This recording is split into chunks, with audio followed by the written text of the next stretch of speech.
oportunidad de hacer un cambio. Juguemos por algo más que una victoria. Juguemos por el futuro de nuestro planeta.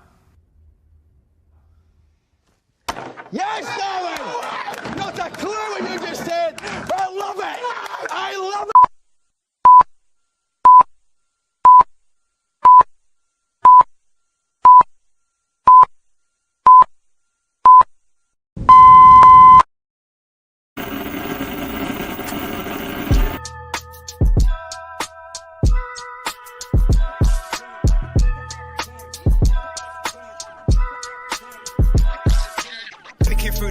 Now you know I'm coming through. When the growth look good on you, best believe they wanna screw now. I've been trying to climb, devil threw me in the dark. Baby, don't be insecure, you can still go make a mark like blow. Could never let them drain my soul now. Blow. Tables turning like doorknobs, wow. Blow. I think I'm about to set sail. I'm a walking, living legend, walking with my chest out. Life keep dealing me cards, I keep fitting in love. What up, though? What up, what up, what up? Good morning, everybody in the damn building. Yes, it is Sunday.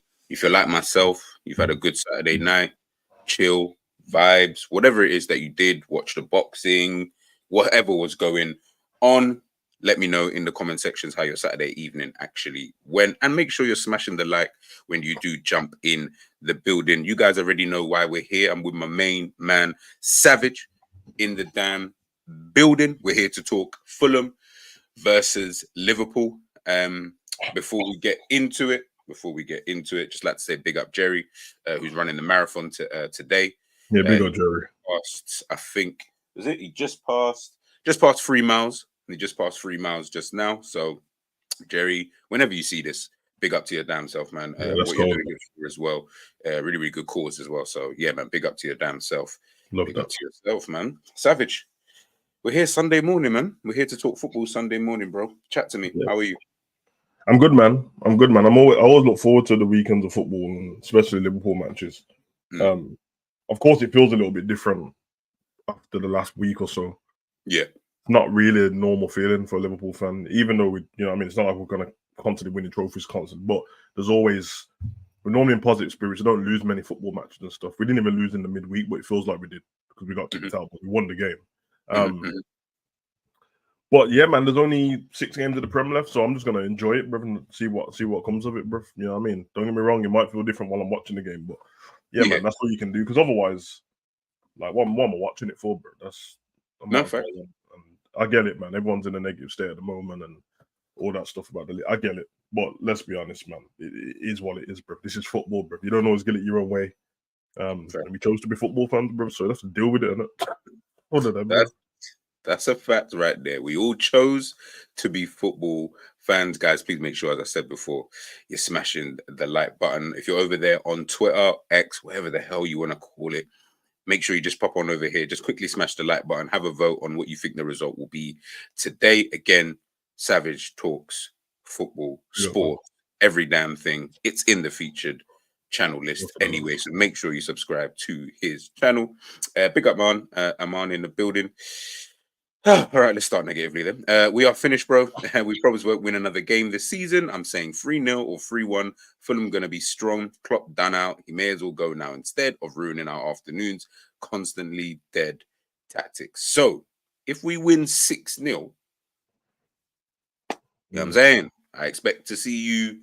I expect not to see you, should I say. I expect not to see you. If we're saying that. Listen, look, before we even get into that, like the football and everything like that, he's still going to be manager of the football club. He's still going to be here. So all of that stuff, forget it. Like, listen, you guys already know my feelings as it is on Klopp, already. But man's going to be here anyway till the end of the season. So literally 6 games. We're not in any cups anymore. It's literally 6 games. Yeah, literally. That's it. That's all we got left. You've already got so now, if you're somebody who wants to Klopp out before, you like the man, but you just don't like the tactics and stuff, and you thought we needed change. Well, you should kind of like that. All of that should be out of your mind now because you know it's definitely happening. You might as well just try and enjoy the last part of the season. You know that he did great for you at one point. And just see it out and see what happens in it. Because otherwise, what's the point? I know man saying dead tactics and that's fine, but the dead tactics got you into this title race in the first place. If that's the case, so might as well just see what happens. But You know what I mean? It's one of them because it's always interesting. I don't know everyone who's in the chat and all that stuff, so it's interesting because I always wonder what their conversation was like 3 weeks ago.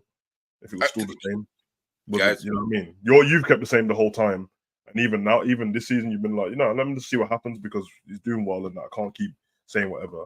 Exactly. And for some people, I'm just like, I think 3 weeks ago you had a different tune, and I don't know, man. I have to say one thing though. This is nothing to do with football, bro, but I watched you know that movie Honey, bro?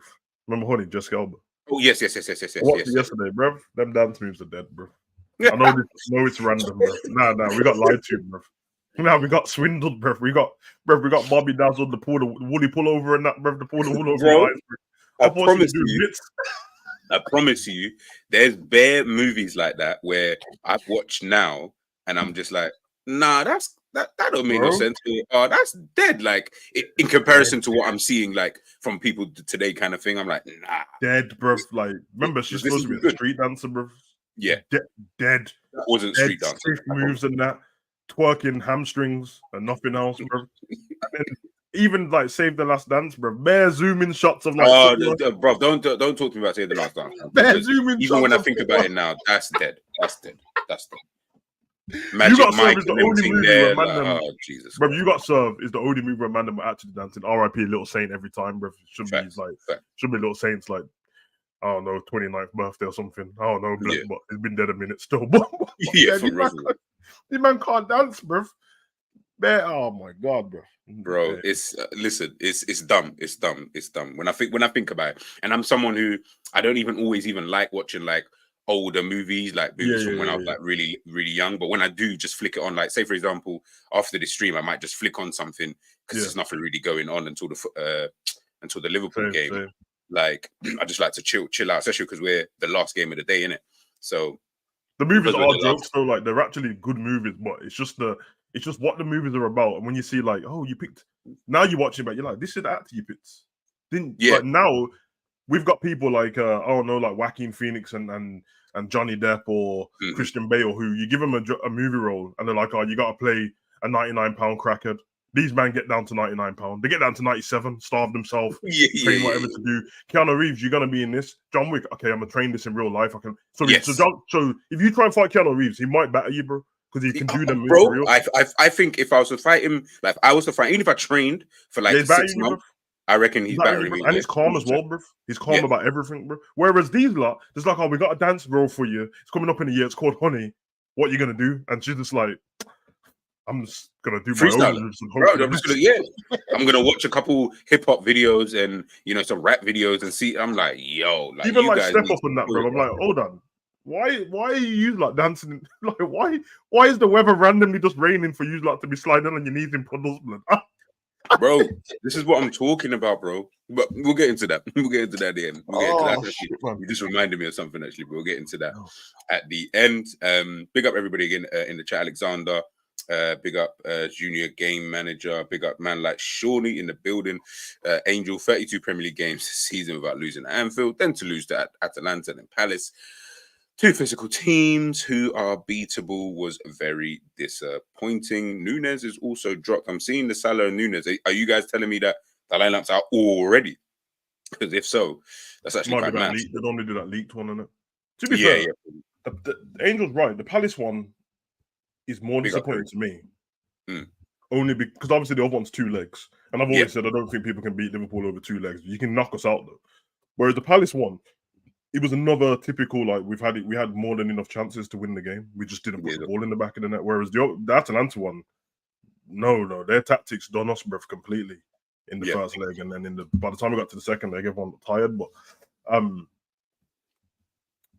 don't know. I mean, we're gonna get to it in a minute, bruv, but I think man just need to score the goals still. I don't. Nah, factual. I'm gonna play a video, guys. It's just a 30-second clip from Sky Sports. It was Trent Alexander-Arnold. There is a full interview.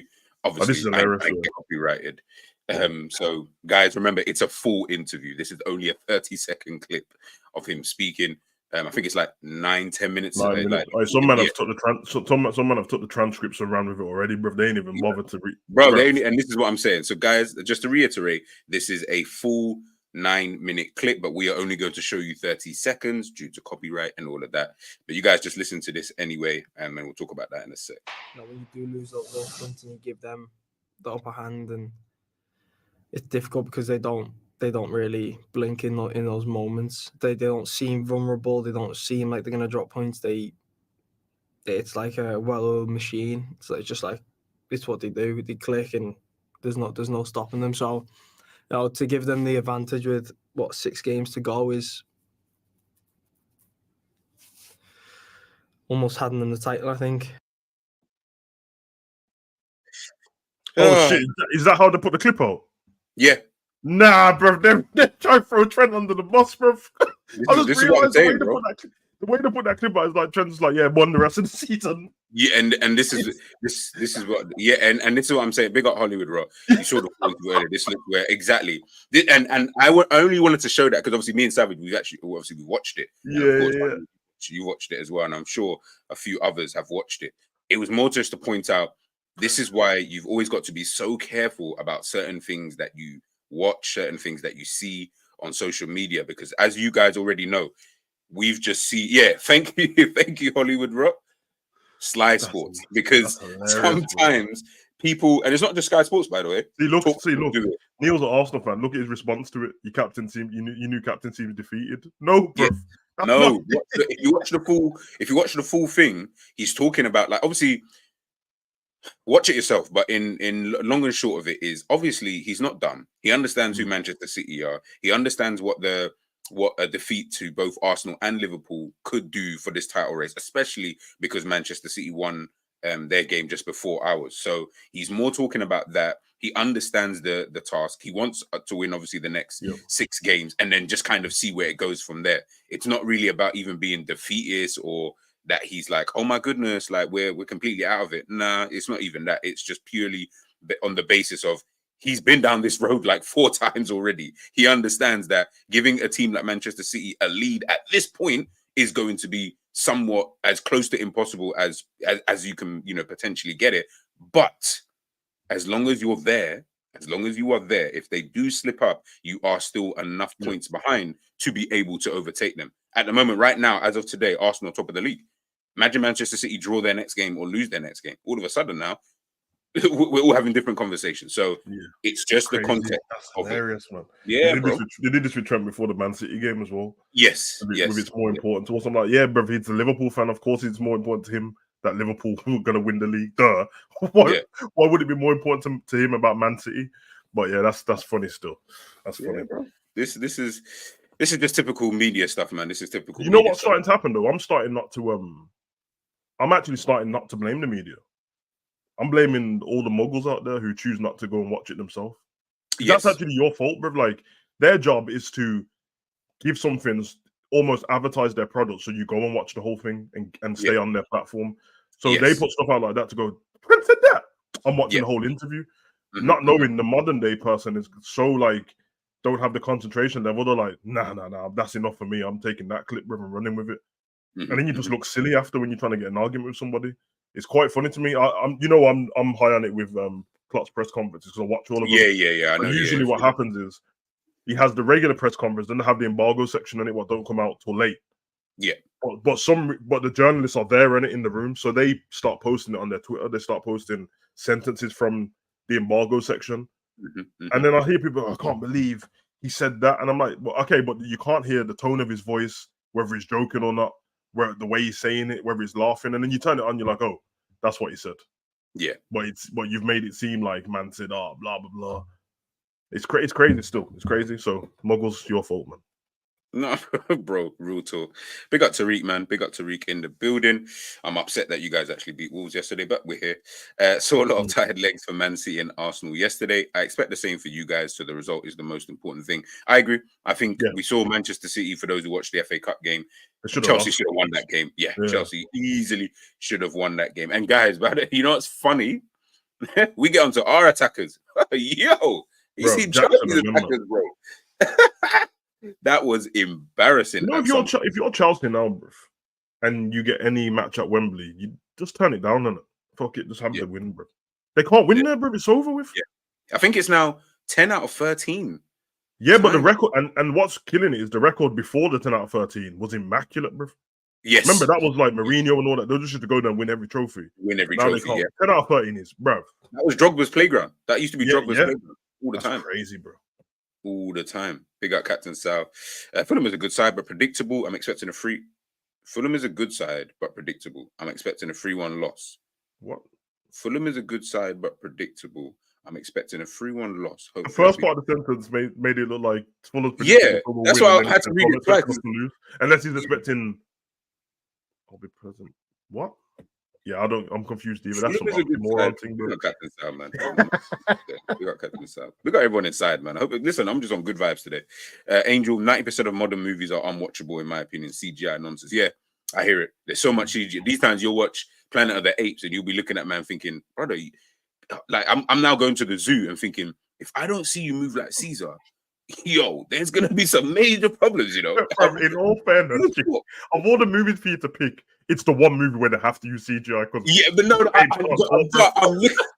but listen, they're moving so lifelike. Yeah, I'm like, when I go to the zoo now, I'm all banging on the door thinking, yo, I need to even see you just move your lips just so I know that you can talk. Like, what's hilarious, some of the actors are actually better, bro, because imagine trying to film a whole Marvel film and to watch it looks like they're in New York City and it's just blue screen, bro. Yeah. That's crazy, bro. So, man, this is why being an actor, like, listen, for those kind of movies anyway, it must be mad. It actually must be mad. Yeah. Tyler Jones, if Trent was a rival player, I would be cooking him for all of this. Just watch the full interview. If you still think that after the full interview, then 100%. Then a rival player wouldn't, because this is another thing. Liverpool fans they're so like in their own bubble. This is this red bubble thinking everything's Liverpool. Like if Trent does these interviews, why is Trent doing interviews? Salah does an interview, and I'm like, you do know, like usually underneath all these interviews, there's a Bernardo Silva interview and a Declan Rice interview because we're in the title race. It's happened every week. I seen it with Rodri. It's like, oh, while I was talking to Virgil, I'm like, it's the same interview they did with Rodri, like just because it's Liverpool. It's like, yeah, I mean, so. No, it's facts. It's facts, guys. Like I said, man.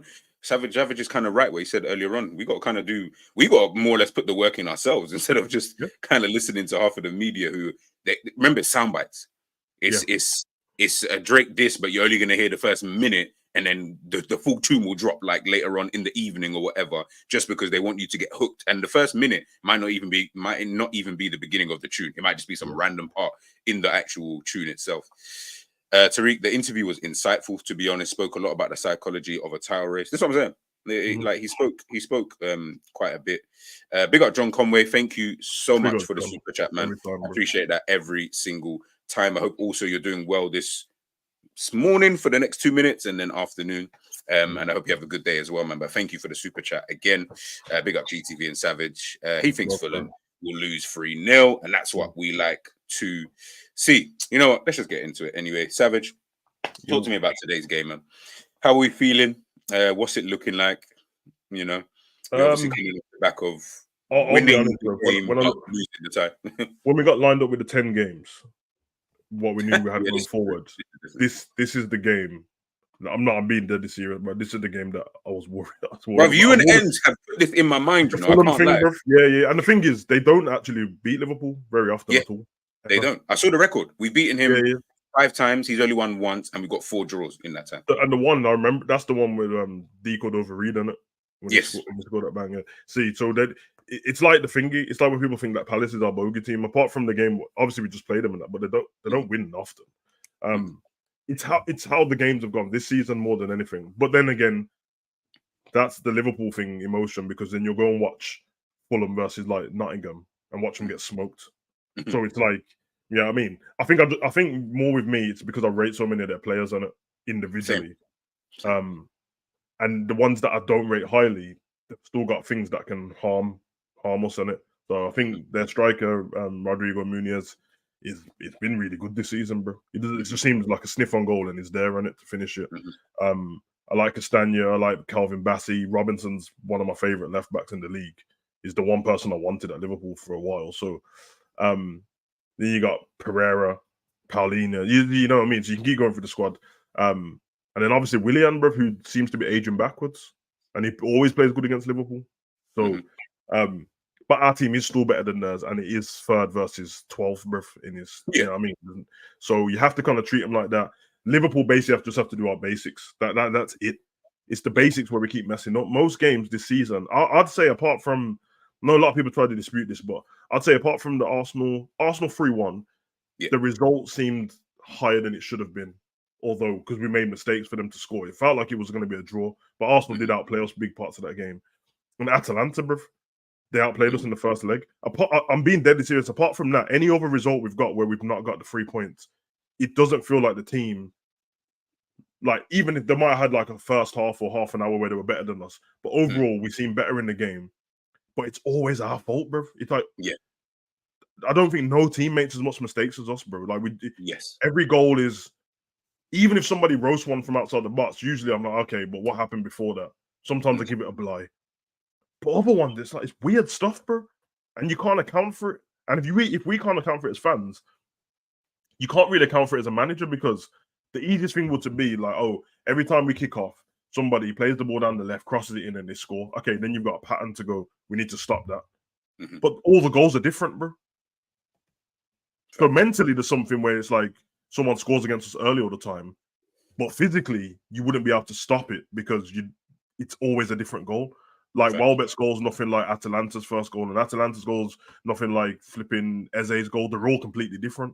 The only pattern is that they're all early in the game, which means we probably need to start in a way that's more effective, maybe make the game boring straight away, or we start with the energy that we used to start with, because we used to start with mad energy in games. You can't pass the ball, or like, they're not tired, but they pass the ball like they're tired. It's all sluggish and slow and all that stuff. And I think you tweeted the other day, it might have been the Atalanta game actually, towards the second half, you're like, how are we moving the ball this slow? Yes. That's how I think, because the first 20 minutes of the Atalanta game, it actually felt like, oh, we're going to smoke these up, bruv. Like, exactly. And I remember what was the other game? There was the Man U game when we drew 0-0. Anyone watched the first 20 minutes of that game, it looked like it was going to murder them, bruv. Like, pressing, they kept kicking the ball out for throw-ins and stuff. But then they just seem to die out. And it's like, we've got this thing where we can't take advantage when we're in that ascendancy. We never take advantage. And that's where the not being clinical comes in. Because you score in that ascendancy, bro, the other team is deflated instantly. When you don't score in that ascendancy of 20 minutes period or 30 minutes, and then that team gets one chance, which they're going to get against us, that sparks them up. Oh, we've got out of that period. We've had a shot on target against them. Let's just go for it and see what we can do. And then that's what happens. But I can't ignore the rest of the season. We've obviously been better than we've been bad. It's just that the last few performances haven't been the best. And I think the last 5 games, obviously ours ain't all in the Prem, but I think it's identical form to Fulham's. Like, dead on identical. Same wins, same losses, same draws.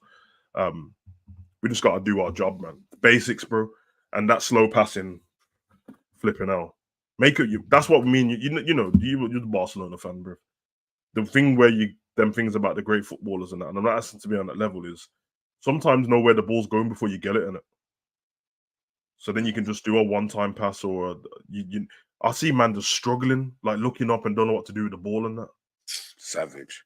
It's so frustrating, bro, because as you said, you look at the first 20 minutes against Manchester United, you look at the first half, shall we say, against Atalanta, and then you're wondering to yourself, okay, how come you cannot do that on a more consistent basis? Why do you get a second half like we got against?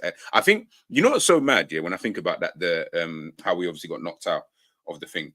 I don't think, obviously, we would have moaned as we do. We would have moaned if we had the same first half as you did in the second half, but we just missed chances like Salah's miss and stuff like that. We would have, of course, but we would have moaned more at the fact that we missed chances, not that we played the way that we played. And I'm sitting there watching the game and I'm just like, bro, I don't think you understand why people are going to be so vexed with this defeat, more so than they would have been if it was just about missed chances, because then we just know Player FC will just start to come out and all of that kind of, that's cool. You know what I mean? That is what it is. You can maybe deal with that. Bro, man came out in the second half. The football was so slow, so boring. Like, nothing was even going on. I can't even lie. I looked at Klopp. He looked back. And when he looked back, I saw Salah dropping into DM positions to pick up the ball, and I was like, imagine what it's like knowing that you had a first half like you had. it's not going completely the way you want because you'd rather 2 goals than 1, but you've had the chances. And knowing that all season, every time I've gone in at half time, the teams come out the second half with a response. That's why most of our goals are in the second half. Yeah. Whereas this time they come out and you're like, roles reversed. oh, you got worse. And I've just spoke to you, innit? And seriously, what do you do? That's like telling your kid, yo, you said, oh, you know, Dad, I'm never going to do it again, man. I'm sorry, blah, blah, blah, blah. And as soon as he goes out the yard, the door knocks and the feds have got him. And I'm like, what do you mean the feds have got him? I just had a conversation with him. He's like, nah, he got to the end of the road and just punched man up. What? I just spoke to him and he said he wasn't doing that anymore, bro. Exactly, bro. But it's that, I don't know, man. I don't know, man. I think some Savage, of them. Bro, it was just weird. Like, as you said, bro, usually we start slow and then second half, whatever he says at halftime, we end up just changing it. This time, bro, man got worse. And I was like, nah, Liverpool, I don't know what's going on in that change room. I wasn't there, obviously. I don't know what was said. I don't know the mentality, because that was one thing I wanted to stress, even when I was talking about, as much as I was asking the question, where was the tactics? Where was the coaching? Yeah. But the third thing I said was, where was the desire? And that's from the players. And that's why I don't look at that kind of game as it was just on Klopp, because it can't have been just on Klopp, because he ain't playing. It's the players too. They're also the ones who, at some, obviously, and I think Jerry mentioned it as well, where they've also got to start to think on the pitch as well, because the manager can coach a win, so to speak. But if you, man, are, i.e., not putting the ball in the back of the net when you're supposed to, Salah, if you're not doing certain things, he can only do so much and say so much until he gets to the point where he's like, you know what? Trent, tired, take him off. Robertson, take him off. Salah, take him off. I'm just putting on Jadon Danns. I'm putting on Jota. I'm putting on whoever else, because you guys on the pitch are not doing anything. And at this current moment in time, I just need to change something. Maybe a spark might. Maybe Jadon Danns gets a knockdown, scores. All of a sudden, the euphoria, because they're like, you come on the pitch and nobody wants to give him the ball, bro. That front three, what came on, bro. I felt bad. Like, I think Nunes touched the ball 8 times. Yeah. By the end of the game. Yeah. I'm like, I thought you put on, okay, take away Jota, but Jota still has probably the best leap in the team. So you put him on, you put Dan's on his tall and Nunes is on his tall. And now I'm like, maybe we just go direct now because you got nothing to lose. No. Bro, it's Virgil. Although Virgil's the one who actually looks like he knows where he's going to pass the ball first. Yeah. But then Konate and Alisson, bro, I can't, bro. I know everyone wants to like be. Bro, I told man this when Alisson was missing. I said he's better than Kelleher, bro. He's the best goalkeeper in the world. But when it comes to playing the ball with this, that flat-footed thing, where he just waits. Yeah, same, bro. That flat-footed thing in that situation, anyway. If you look at the Atalanta game the week before, when the pass wasn't on for Kelleher and everyone was mad, he just went long. He's just like, let's go long. I'm gonna go down the wings, and Salah or Diaz can pick it up. Bro, I seen Alisson try to throw Robbo under the bus. He played some weird pass out of nowhere. That thing where he waits for people to come, and I'm like, don't tell me you're gonna try and play a through ball to Endo there. Please do not try that, bro. Because the one thing this team is, their pressing's great and they're physical, bro. They're basically Liverpool. And the man them look scared. And once they realized, remember, Atalanta the first half didn't play the way they did in the first game. That's 100%. They kind of set off it. Exactly. Yeah. When their manager realized, they've come in at 1-0. Luckily, they didn't score 2 against us. Let's just go back to what we know. Then the man them looked scared, and all the man them that you're looking to turn on the ball got the ball into feet and gave it straight back. I said, I don't want it, bro. I don't want anything to do with it. And then the ones that you're looking for, who can pass the ball good. I saw like everyone play ratings and all that. Bruv, McAllister was terrible in that game, bro. He was terrible, bro. He's passing the ball. I watched him pass the ball around the corner 3 times to nobody, bro. Like there was nobody there. Just so that we get this out of the way, right? Savage was one of the first people I heard, right? And I'm almost going to give you your flowers, but I'm also going to say it's your fault. Savage was one of the first people to talk about big up Storm in a teacup. It's evening where you were upset. To talk about Zabozalai and the passing thing. Whatever you guys think about the passing thing, it's neither here nor there. Donny gave the ball away. Do you know what my first thought was? I remember he gave the ball away. I can't remember who he gave it to. It was the game before, bro. He did it the game before, and the other team scored, bro. He did it against, bro. He did it against Atalanta anyway. He did it against Atalanta, but he did it again in the first time he did it, they scored, and then the second time he did it, we just got away with it, bro. He kept trying to play through ball for them, bro. And I was like, I remember the first thing I said was, yeah, man, Savage really got into Szoboszlai's head, boy, because the way now I'm watching his passes, and I'm just like, bro, why do you keep giving the ball away? Like, you're the one person, well, sorry, you're one of the people, should I say, in the midfield alongside McAllister, where I'm like, I don't expect you to keep giving the ball away. And I don't expect you to give the ball away through the passing. I would expect it more if you tried to dribble and maybe get tackled and whatever. Cool. That I can I'll be annoyed, but I can understand it because that's your game.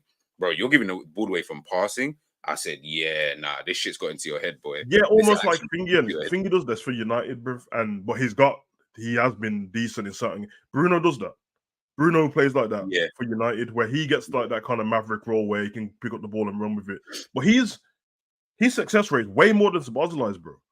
Because he's got that pass on him, he's got that shot on him. Like, if you see his compilation for this season alone, his goals have been ridiculous, bro. We saw the goal against obviously, United fan, you see every week, you get he's give the ball away again. But at least there's things going on. And the reason why I brought it up in the first place is because I'm not one of these fans that if I say something about a player, no one needs to take it personal. I'm never rude about the person, how they 100%. Are. I'm just talking about the play, which means if they fix up a week later and then 2 games after that they start playing well, I don't need people to go, huh, Savage, what you saying now? Well, I said that when he was doing that and now he's not. So what are you talking about? And the Liverpool fans are shameless, bro. All everyone says every time he has a bad game is wait till Amorim comes and he'll cook. I'm like, but the fundamentals still need to be sorted out. Exactly. And then man are gonna blame Klopp for it. And I'm like, no, he's just fixed up, bro. Like the fundamentals of him passing the ball, shooting, like moving into good space, moving with the ball, has nothing to do with Klopp, bro. What has something to do with Klopp was earlier in the season when you saw him covering Trent, doing what Hendo was doing. And he was doing it good. So then you go, I wish Klopp played him further forward so we can see what he does for Hungary. But at least he's defending. Okay, then he did. And what happened? He's wrong. No, it's crazy, bro. The only thing what was good about him playing in that game was the fact that because we knew how physical they were, if you have to choose between him and Elliott physically, you'll choose him. Yeah, 100%. On the ball and passing, I'm not choosing him over Elliott, bro. I'm not. Yeah, definitely not now. Definitely, there comes to a point where you're just like, you needs must right now. Man, I've got 6 games. I actually don't care about your feelings right now. I've actually got 6 games to win, and I need to win these games. I just need to go for, obviously looking at the team that we're playing. So if it's Fulham today, whoever next week, I'm going to play the team that I feel that is going to do the best job. And now I'm thinking, yeah, maybe you're not the guy who can start games at this moment in time. Just at this moment. Not to say you won't, not to say that you actually won't be a far better player.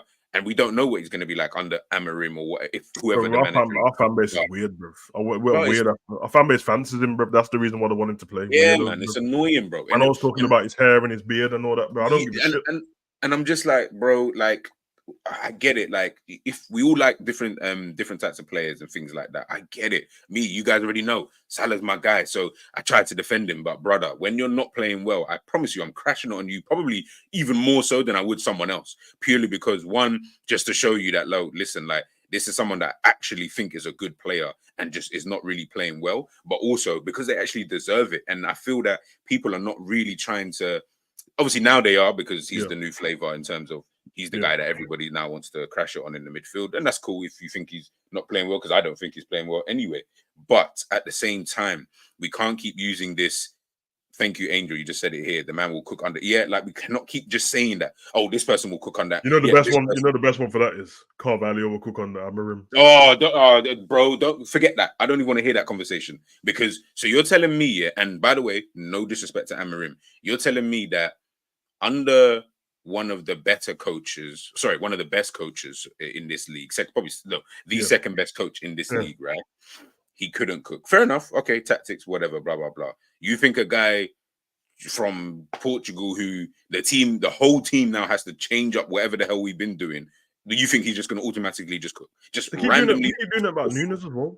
They're like, in Amorim's system, Nunes will cook. You do know that Nunes not cooking has nothing to do with our system. He gets the chances to cook. Talking about. But this is the point, and I almost feel, and big up Tom because he'll probably, like I said, he'll be the one to tell everybody what it is. But I don't feel like we're gonna create as many chances as we create now. So let's just say we don't have as many chances next season. bro, what is Nunes? Bro, Nunes won't be doing anything because he's already getting the chances to score goals. I've already preempted next season when Nunes scores a goal. They're gonna be like, "See, I just told you on the Amarim." Bro, what are you talking about, bro? Just relax, innit? It's weird. It's weird, man. I don't know what's wrong with everyone, bro. Just call out what you see. You have to hate people. Tell you one thing: that the first part of the Atalanta game, when we played more fluid, and the front three were just interchanging wherever they wanted to be, with Salah dropping back and that. I can't lie, bro. That part of Salah's game, I weren't that mad at, bro. Yeah. I've seen him do shit that he doesn't normally do. I seen him in the 6. I seen him on the left side, the middle, the right side. And if I was Klopp, I would tell him that part of the game to take into this game. That part, because it's impossible to pick. Bro, I couldn't as a fan. I didn't know where he was, bro. Like, it's impossible to pick him up when he's not just chilling on the right side. If you try that against Callum Robinson, Anthony Robinson, I'll tell you what's going to happen. He's going to put Salah in his pocket, bro. Yeah, so you need to, you know what I mean? I'm saying, bro, switch it up a little bit. I like it. We'll get into. I'm seeing. But thank you, by the way, Junior game manager. I saw the thing. I just saw the same thing as well online because there is this one person. He's always, for some reason, he's always seemingly getting it right. He might be one player or two players out, but 9 times out of 10, he does actually get the team right. So I'll put that up in a second. Nunes can't cook, he orders in. Yo, that is rude. We need Mongrel. The butcherness of Bozolai's name is hilarious. Yeah, I know, but I can't lie. I've got predictive text on my phone. So when I type his name, it can obviously just come up calm. So I don't ever have to really remember how to spell it. It's only when, say, for example, I'm on the laptop now, if I try to spell his name, I could probably do it because I know how to spell it now, but it will get a bit confusing. But the way that some of you are butchering that name, that is a joke. But I get the gist. I get the gist though, so it's calm. Angel, is Amarim some kind of messiah figure to these fans? What happened to object? But the thing is, it doesn't even just take out the name Amarim. It was Alonso. He was the messiah. He was the one, connection to the fans. Plays brilliant football, can do no wrong. We'll give him 10 years before he's allowed to win a first trophy because he's Alonso and he's got connection, blah, blah, blah.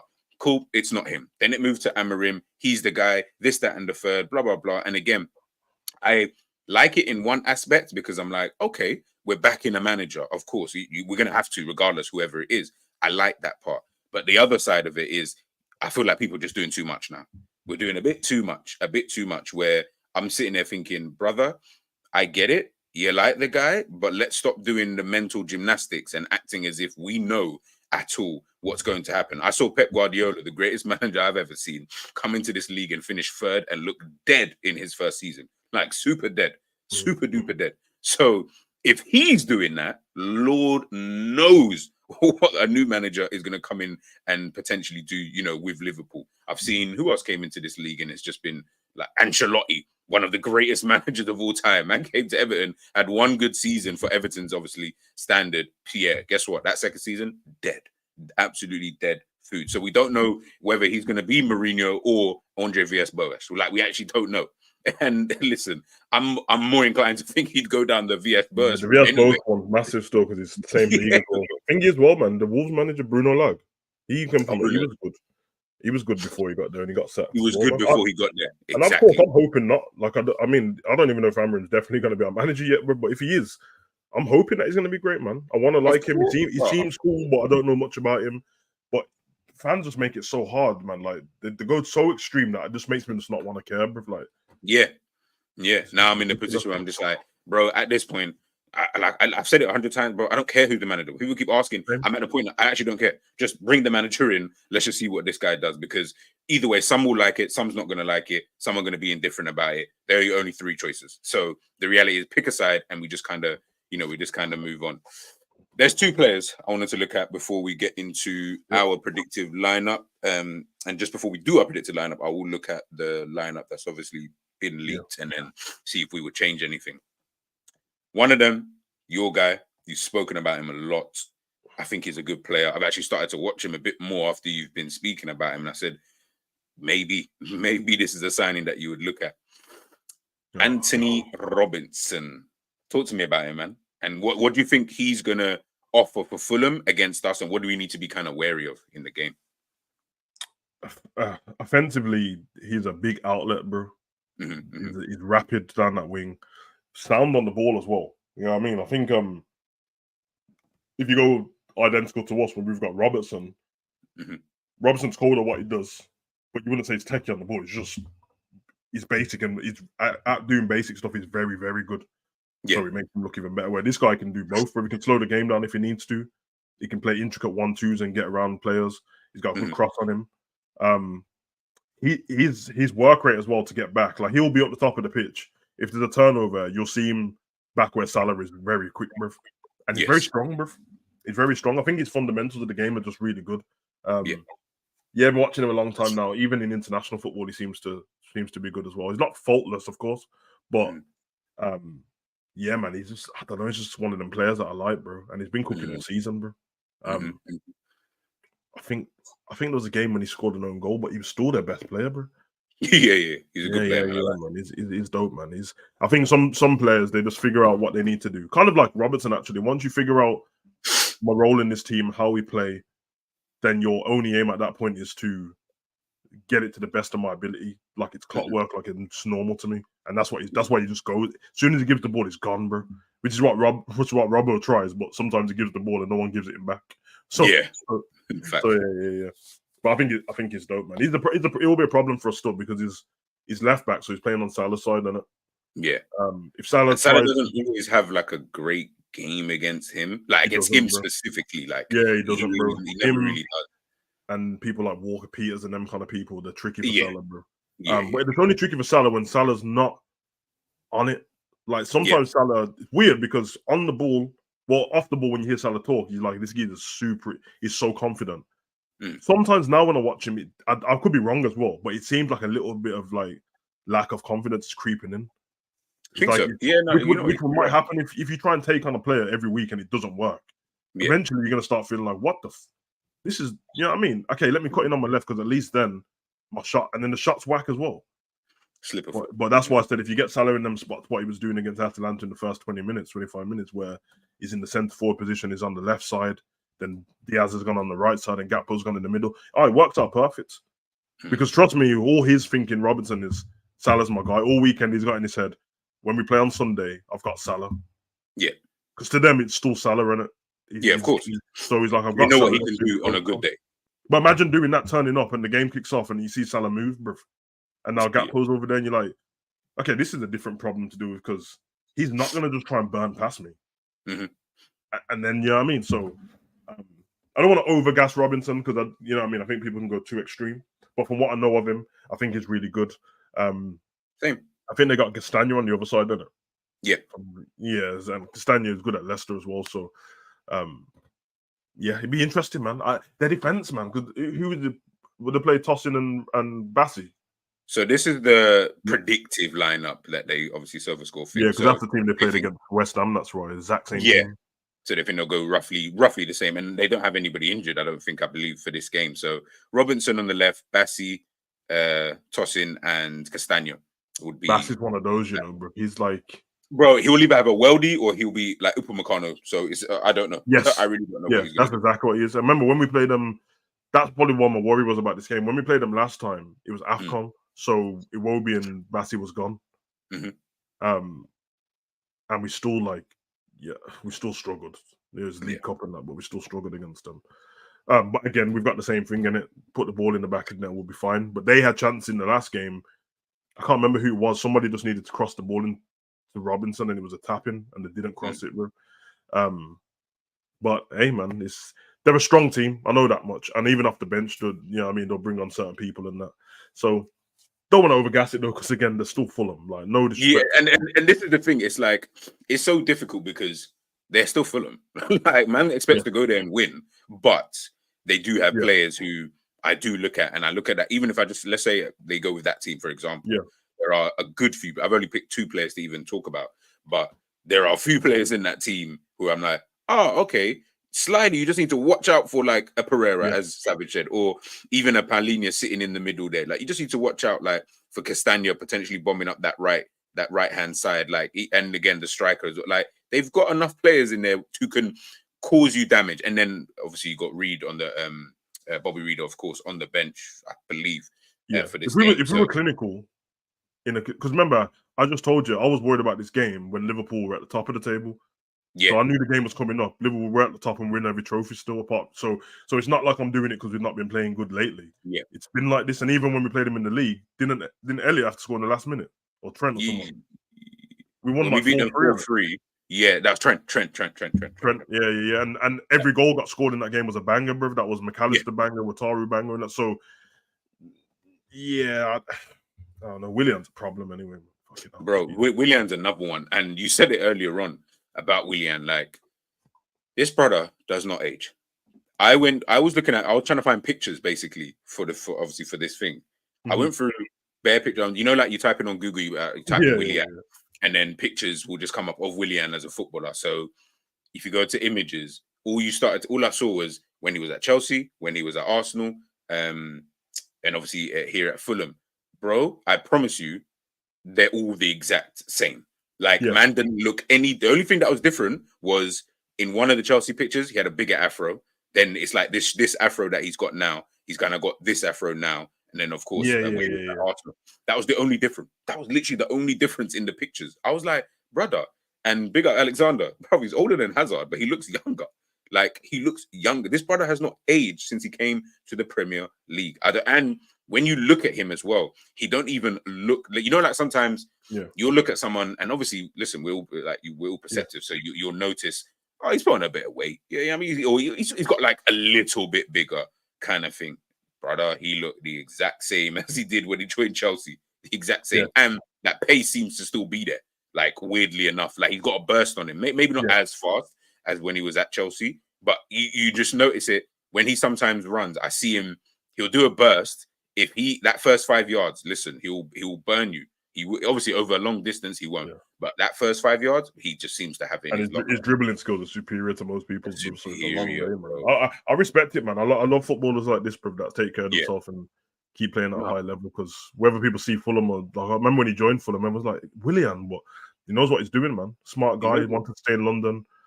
I don't blame him, bro. He's had a good time there. Nah, man, he's good, bro. Nah, facts. Big up Neil Gunner. If your press not on point, Fulham will pass it through. And that was actually something that I did look at as well. In regards to Fulham's press, you can see here, this is just them like a general kind of thing. And if you look at the way that they do press, that's one of the things that Marco Silva has tried to install. And I think that's why at times he does get vexed. He's very animated on the sidelines. He's always jumping up and down like a madman. I'm surprised he doesn't get more red cards and stuff like that in the technical area. But you can see when Fulham do press, because obviously, admittedly, what they want to try and do is get your centre backs isolated almost, which we already do, by the way, which is probably why we have such tough games against them, because we already isolate our centre backs. And that's what they want to do, because they want the centre backs to have to go out to the position where it's like, you have to go wide. Because then when you do go wide, we're then going to get Willian or Iwobi or Pereira or whoever, Jimenez or whoever plays up front. We're going to get them into the right positions. And then, of course, the Castañas, the Tossins, they all shuffle across depending on which side of the pitch the ball is. So you're 100% right, Neil Gunner. Like, if we don't pattern up in terms of that press, that's where it will start to become a little bit problematic. And obviously, we've seen already when teams do better. Well, when Atalanta, let me not say teams, when Atalanta do that man-to-man marking and the press, we can see how problematic it can be for Liverpool. Savage, you mentioned something about Alisson. It's actually so mad. And this is why Pep sometimes can be seen as a genius and a fool at the same time. Yeah. I almost feel like, and I don't know, this is just hypothetical. I almost feel in a game like that, Pep would have, not to say he would have done it, but he would have thought, I think, to potentially have swapped Kelleher and Alisson. Not because Alisson isn't he's a far better goalkeeper. So let's not even do that. Did you see? Yeah, big up. This is football, man. Big up Hussam every time, man. Make sure you guys go and head over to Hussam and subscribe. I know he's doing the watch along for the game. So make sure you guys head on over there for the watch along. When we're playing against certain types of teams, or when Pep's playing against certain type of teams, he will do certain things. Certain things that you just, obviously, listen, they don't always work. Sometimes he's like, why do you do that in the first place? You could have just kept it the same. But I almost feel like the way that Alisson plays, like when you was talking now, I kept thinking, certain things kept replaying in my mind. Like certain games where I'm like, bro, there was this other game, there was that game, there's games, even the game against Atalanta the other day, played fine, by the way. But I remember one situation where he took time on the ball. Obviously, he's looking for someone to pass to, and I get it. He then played the ball to Konate, but he's given the ball to Konate in a position where it's like, you've given your probably least comfortable defender a ball in a position where it's like, bro, all he can even do here is try and bring the ball forward and then obviously do what he did in the end. Konate's then played it back to Alisson. Alisson's chipped it over the defense. I was like, brother. And against Palace as well, he did it to Robbo. He gave it in the most uncomfortable position. He's reluctant to kick the ball long, bro. Like, I know that you want to keep possession in that, but trust me, I know the manager's thinking, if you're in trouble, kick the ball away. I'd rather you do that than anything else. This man's like, nah, I'm Brazilian and I can pass it. I said, big man, you make him nervous. You're never on your toes, ever. Always flat-footed. And it always looks like, the only way I can describe it is, when we used to play football on AstroTurf in school, the ball went over the fence and I asked one of the girls to pass the ball back. And instead of her throwing it, she tried to kick it. And she just looked mad uncomfortable, bro. That's what it reminds me of. And all of the men are looking like, don't try kick it because you're not going to make it over the fence. Don't try it. And she just done it anyway. I'm just remembering. Hey, big up Jessica, man. I ain't seen you for like 20 years, man. I hope you're good. But there was one time that Jessica tried to kick the ball back, bro. She kicked the ball, like, you know, when we're probably standing like 10 yards away from her, I'm like, just throw the ball, like literally just throw it. Don't need to kick it. Don't need to do that. Brother, she booted the ball over the fence now. And because she's now booted the ball over the fence, we only had like 5 minutes left of break time left. So now we're finished. No one's playing football for the last 5 minutes. I'm like, bro, Jessica, you need to do all of that, man. Big up Jessica every time, man. I hope you're doing well in life. I hope you're doing well in life, man.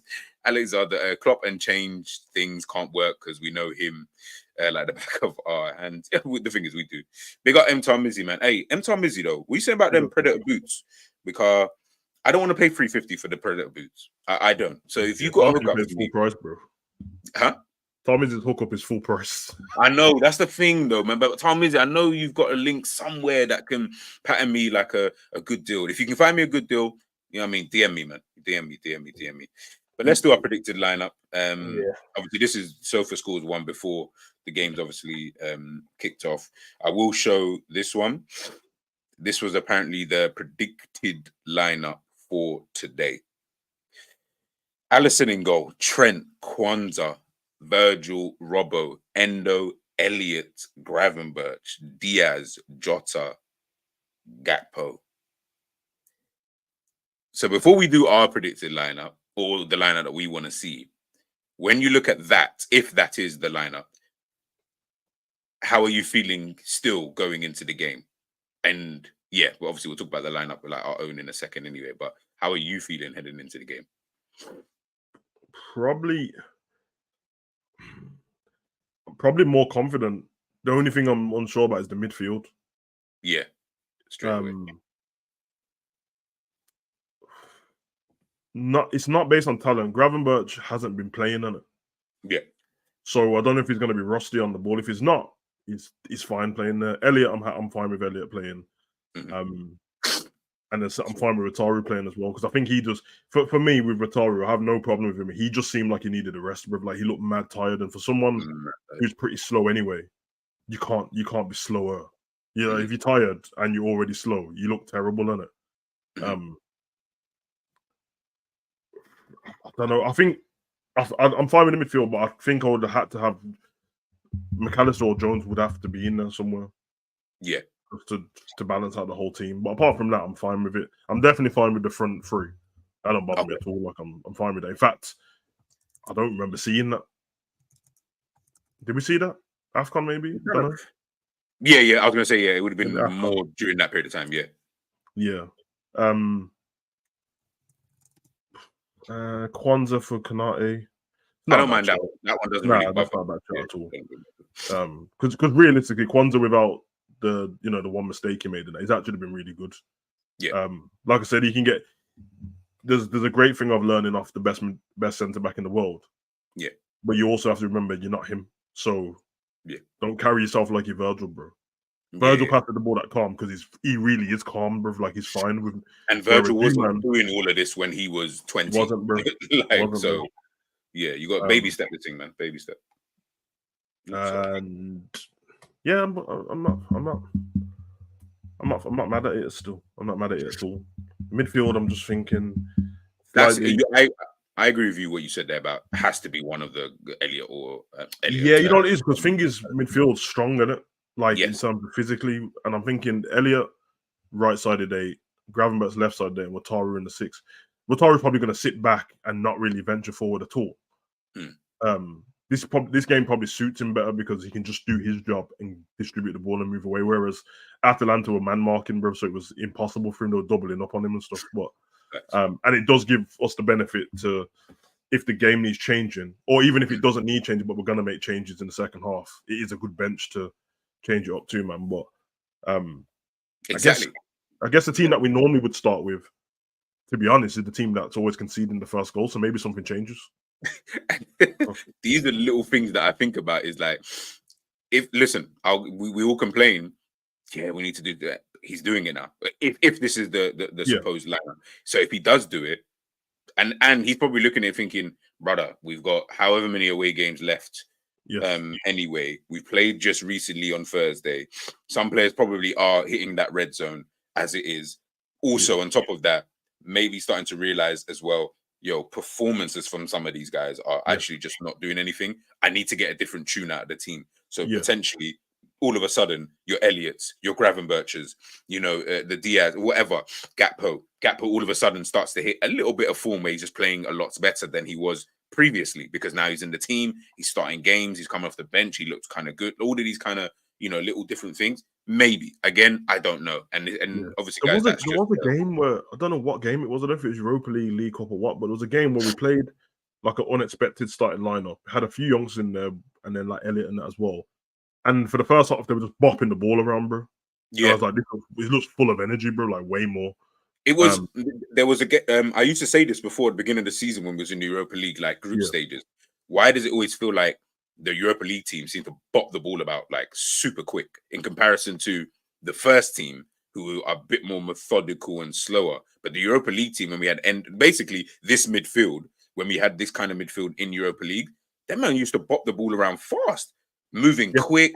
Elliot between the lines, Gravenberch bring the ball forward, and it just seemed like everything was moving a lot faster with the midfield. But then you got to like the normal midfield, they're better players, but I just always felt like it was hella slow. Yeah. You know what I mean? Like it was too methodical. And I used to say, surely he's not obviously telling them to play any different than they would, whether they're first or second team. So clearly it must be a thing about personnel in terms of I think the mentality's got them a little bit, man. You think so? I think it's got them a little bit, but I don't think the same way all the other fan base. I think to say that, man, like I don't think this is a conscious thing where man just like throw away these games and that. Especially because when you're so close in every competition you was in, you're so close to winning that trophy or getting close to winning it. But I just think, even what we just said about the Trent interview and stuff like that, the interview was very honest. Yeah, and remember he's still a Liverpool fan as well, and I think everyone expects the players not to think like fans, which is the difference between being a high level athlete, but they've still got to be smart about things, and you know what I mean. And I feel like the second half of the Atalanta game, I think timing was an issue. I think if we scored not Salah's fault alone, but if we scored 2 goals in that first half, I think the second half would have been way different. Yeah. But I think we then go on to win that again. Yeah, but they look like they felt sorry for themselves a little bit, and then it started to be like, which is usually what a manager would be thinking, where they start pulling people off and going, "Now we'll rest you for the weekend because we've lost this game now." But the players on the pitch look like, whether you take me off or not, I'm resting for the weekend now. Like this geezer, every time I get the balls kicking my heels, we have to rise above. That's when we did that world class thing, and not many people were in there because the world class players don't think like that, bro. But it takes time and it takes experience to get to that. So I think with these guys, a lot of the ones who are going to play don't start all the time. I think it's good for someone like Gakpo to start him because he's actually been decent through this rough period. I don't think people over gassing it too much. It's been decent. It's been good. It's just been good. Like, it's just been okay. I know what you mean. Because I see people saying weird stuff and that. Like, someone, Gakpo looks old and that. What? He's got a beard, bro. Relax, man. Bro, people are so silly, bro. And even his hair, bro, he's got a beard. Relax, man. You know what I mean? But yeah, and I think this is a good lineup. I think it's a good lineup because I think either way, even if we had beat Atalanta, I think this would still have been the lineup, bro. Because you can't run everyone into the ground. If everyone's saying people look leggy against Atalanta, you expect to play the same team again. Yeah, can't do that. So very true. Listen, man, it's very, very true. Let's get into it, anyways, guys. In the chat, join in whatever you think. If you disagree, agree. We don't actually really care, but we're good to engage with you guys anyway. And I've already put in Alisson. I put in Van Dijk. We know that those two will be. Well, unless Klopp's going to change that as well, but I think Alisson's a shoo-in. Van Dijk, 100% the captain of the team. Let's go right back. Is it just a Trent? Yeah. Straight off the rip. Gomez could play, but yeah, I thought about that, but then I said I feel like he will just go Trent unless Trent is genuinely tired, kind of thing. That I don't think he is. What would you go with? Like, would you go with? Kwanzaa would have been my pick anyway. Okay, cool. So I'm not too mad at that. In speaking about that, like even the fact that he has obviously gone with Kwanzaa, and I don't want to get onto him too much about this, right? Because Kwanzaa is actually super calm. This thing with Konate and not really being able to kind of always play too many consecutive games, man. Do you think that it's not starting to cause a problem, but if it continues down this path, there's going to be questions being asked eventually at some point in time. Yeah, because I looked at Arsenal yesterday and I was like, the one thing I know about this Arsenal team is Gabriel and Saliba's playing. Yeah, 100% guaranteed. It does make a difference. It makes a difference to your goalkeeper and it makes a difference to your number 6 as well. Yeah. Whereas if you're McAllister or Wataru, am I playing the ball different this week because it's Konate? Am I doing this different because this is happening? So it will become a problem more and more in the future because Konate's only young. I love Konate, I do, but he's only young, bro. So if his legs are not working, can't put up with certain games and that, then you know what I mean? And then Kwanzaa keeps moving the way he's been moving. You end up taking your spot. And you already know about Kwanzaa, bro. He don't mind taking man's spot. He told you already. Condolences, my brother. You know what I'm saying? Yeah, it's one of them ones, man. It's a shame for Konate, bro, because the last 3 games, he's been kind of cheeks. And before that, his form was really good. I don't know, man. You know what it is? It's them games where he's up for the battle. Yes. Sometimes it becomes that's all he cares about. Rash challenge. Used to do that. Lovren actually wasn't terrible every game, but when there was a game where he had to battle with someone, that's all he cared about. Yeah. That's all he cared about, brother. And it's, you know what I mean? That's why I always felt like Lovren was good for Croatia because it meant it was more like heart passion when you're playing for your country. You're only playing like 3-4 games. He was great in that last World Cup. Yeah. He was the best centre back, bro. Exactly. So, but when you're playing for club football, I'm almost like, yeah, that can work in some games, but you do realize there are other games where, brother, I actually just need you to just play normally. I just need you to just play normally, not do rash challenges, not be doing silly things and all this kind of other stuff. Like, I just need it to be as normal as possible. The rash challenges thing, the overexcitement, I get it because that's just his way of playing, and Gabriel's are kind of the same. But Gabriel's even started to kind of understand a little bit more when and where to do those kind of things. I'm not really seeing that too much. I get it. Konate is a bit younger, so that might just come with time. But at the same time, I do look at it. It does bug me a little bit. I will say that. I can't sit here and lie and say. Because Konate thing's always been, the negative would be he dives in too much. And sometimes he does. I think Virgil even get kind of annoyed. But he's like, oh, Jesus Christ. Yeah. Sometimes he suffers from that thing that you would have had in Saturday and Sunday league as well. Especially when you're like tall and black, bro. Man just be like, oh, it's a foul, and you just be like, go gym, bro. That wasn't a foul, bro. Sometimes what Konate put tackles in, I'm like, no, Konate, it's a foul, bro. I don't know why you telling the ref. What did I do? Oh, what, bro? You clattered him, bro. You talking about? And you clattered him when there was no need to either, bro. So it's like Konate can't hold up a player and just send him that way. He has to hold up the player, put his foot between his legs, wrap it Put round, his hands on his back. put him in a headlock, and then take the ball off him. Then look at the ref like, I don't know what happened, bro. But That said headlock, bro. I'm just thinking about today. There was a challenge that he did like that, and I was like, why did you even like? I know when things are, because usually, obviously, you might have your own like whatever. And obviously, I'm not playing the match, but when I see Virgil, sometimes look at him and be like, what you doing? Like, it's that kind of look of like, why did you do that? Like, you don't even other players on the pitch doing the same thing. That's when I know, brother, you didn't even need to do that. Virgil might be one of the funniest footballers I've ever seen. 100%. Some of his facial expressions tell you the whole thing, bro. It doesn't matter how much he says, "Come on, lad, let's go again." I know we conceded. I watched him. Yeah, you know when Atalanta scored that goal, and it was. Although I have to keep reiterating, Kelleher was actually cold in the game. Apart from that mistake the week before, he made about 5 world-class saves. Yeah. But the one what he should have saved, the look Virgil gave him, bruv, and rolled his eyes was like, bro. But you know what, Virgil? I always feel like when it come like obviously he's the captain of Liverpool Football Club, so he's captain of one of the biggest clubs in the world, right? Yeah. He also understands. Obviously, I'm not a professional, but I'm assuming once you get into that professional setting, whether it's football, tennis, whatever, you understand. There are so many eyes on you at certain points. So there's certain things, obviously human emotion will just take over sometimes.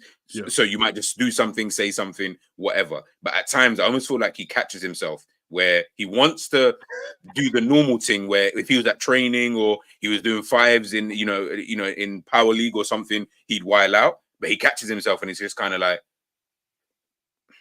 and he just carries on, and he will do the all right, come on, lads, and I start busted up, bro, because I'm like, bro, I know you want to while out. I know you want to while out. It's too because like the stuff that like, and obviously because Virgil's so good, people always trying to find a reason to blame Virgil for whatever goal. The goal could have started on the left hand side. 5 man could have got ran past. Virgil tried to stick his foot in at the last minute. The person scored and was like, Virgil should have done better there. And I'm just like, this, and I think Virgil knows as well. I think he knows that. So it's like, yeah, you man couldn't stop man running through. Nah, you just let him. Like, we say what? You couldn't help a brother out. Like, who was it when was it Rashford? When we played Man U and we drew, or it might be the FA Cup, we got knocked out. But like Elliot and the Basel just got spun, bruv. Like somebody just spun them on the throwing line, and they were in, and then United scored. I think it was before Anthony's goal. And I was like, with Virgil's face, like, so you man just gonna get spun on the halfway line? Yeah, that's. Or when Szoboszlai passed the ball to the Atalanta player. The replay's hilarious because in the replay, he gives up running. He doesn't carry on running after the guy. He actually gets stopped. And it's like, why'd you just like I'm not saying you could have got there, but at least like just make it look like you were trying to get back. Like, at least. Yeah, that's true. Oh, Virgil, man, Virgil. There is one thing with Virgil, just before we move on to the left back area. There is one thing with Virgil I will say though, is on one side, it's what you just said about it is sometimes what like you man can't help a brother out. Like honestly, like you're actually leaving me in a mad situation where you're leaving it too much on me now. Like I have to do something Tottenham-esque where I've got to defend against 2 people at the same time. For because you guys are messing up. And then on the other side, at times I do look at him and I'm like, you're so good that I almost feel like maybe I expect too much where I'm like, you just need to be the perfect captain. And I'm not talking necessarily about your performances because the best player on the team isn't necessarily always going to be the captain. Yeah. It's just more about the leadership at the back. The only thing that I will give you as benefit of the doubt is the tactics that your manager employs will leave you bare at the back at times. Yeah. So you will be in situations where it is 5v2 against us because like the tactics dictate that Trent goes forward, Robert goes forward, and then blah, blah, blah. So at times I do get it, but there are other times when I am like, brother, like, I know it's not you, but I want you to be able to just marshal that back line. Like, but I know it's not you because as you just said, like, it's not that the goal could have happened on the left. Yeah. Prime example, when Skamaka scored in the first leg, it wasn't your fault, but these times you had, obviously there was Gomez and Konate. What they were doing in Winter Wonderland, I have no idea. But they were doing. I 100% agree with you. It seemed like when he wasn't the captain, because he knows that he doesn't have to take care of the rest of the team. I'll just march with his back line. So now I keep seeing like, but have you seen how mad Virgil gets when he knows that he's played somebody offside and they haven't flagged it yet? He gets mad like he wants to fight someone. Yeah. And every now and again, not every week, but every now and again, he's played everyone offside, but someone behind him hasn't. So he thinks that like whatever, and then we see the replay and like, now Virgil, they're on side because Konate is just standing behind you, bro. Like he's not in line with you at all. And all you have to do is turn and every now and again make sure like, boys, on my line, bro. Whereas the last couple of weeks we've seen goals where it's like, nah, it's your fault. Even at Atalanta, the other goal, where they just they crept through him like, bruv, the line's all wonky, bruv. You're here, Konate is there, and Gomez is there, bruv. I think he's just standing in between you, going, all right, I'll just tap it in. Remember how confused the guy looked when he scored? He tapped it in like unwillingly, and then he was looking at the line like, am I on side? No? Yeah, because everyone's baffled. The thing is, if you saw Virgil's reaction after that, he knew he was on side. He just knew, he just knew because he knew that behind him, their man have messed up. And this is my point, is like, I know it's not you directly. But on the flip side of things, because you are the leader at the back, obviously, as Savage said, like, he's got to worry about leading the back, but then also, remember, we don't have Henderson in the middle anymore. Yeah. And as much as we want to cuss him, Henderson was the leader. James Milner were the leaders. There's no talking in the middle, no. Yeah, got exactly. Quiet, man, bro. Curtis, we got guys who can't speak English and guys who, not that they can't speak English, but the English ain't really isn't their first language. On top of that, their natural personality isn't to be leaders. None of these guys are like natural leaders. I'm going to let you know what a conversation between Wataru and McAllister sounds like. Don't say nothing. Go on.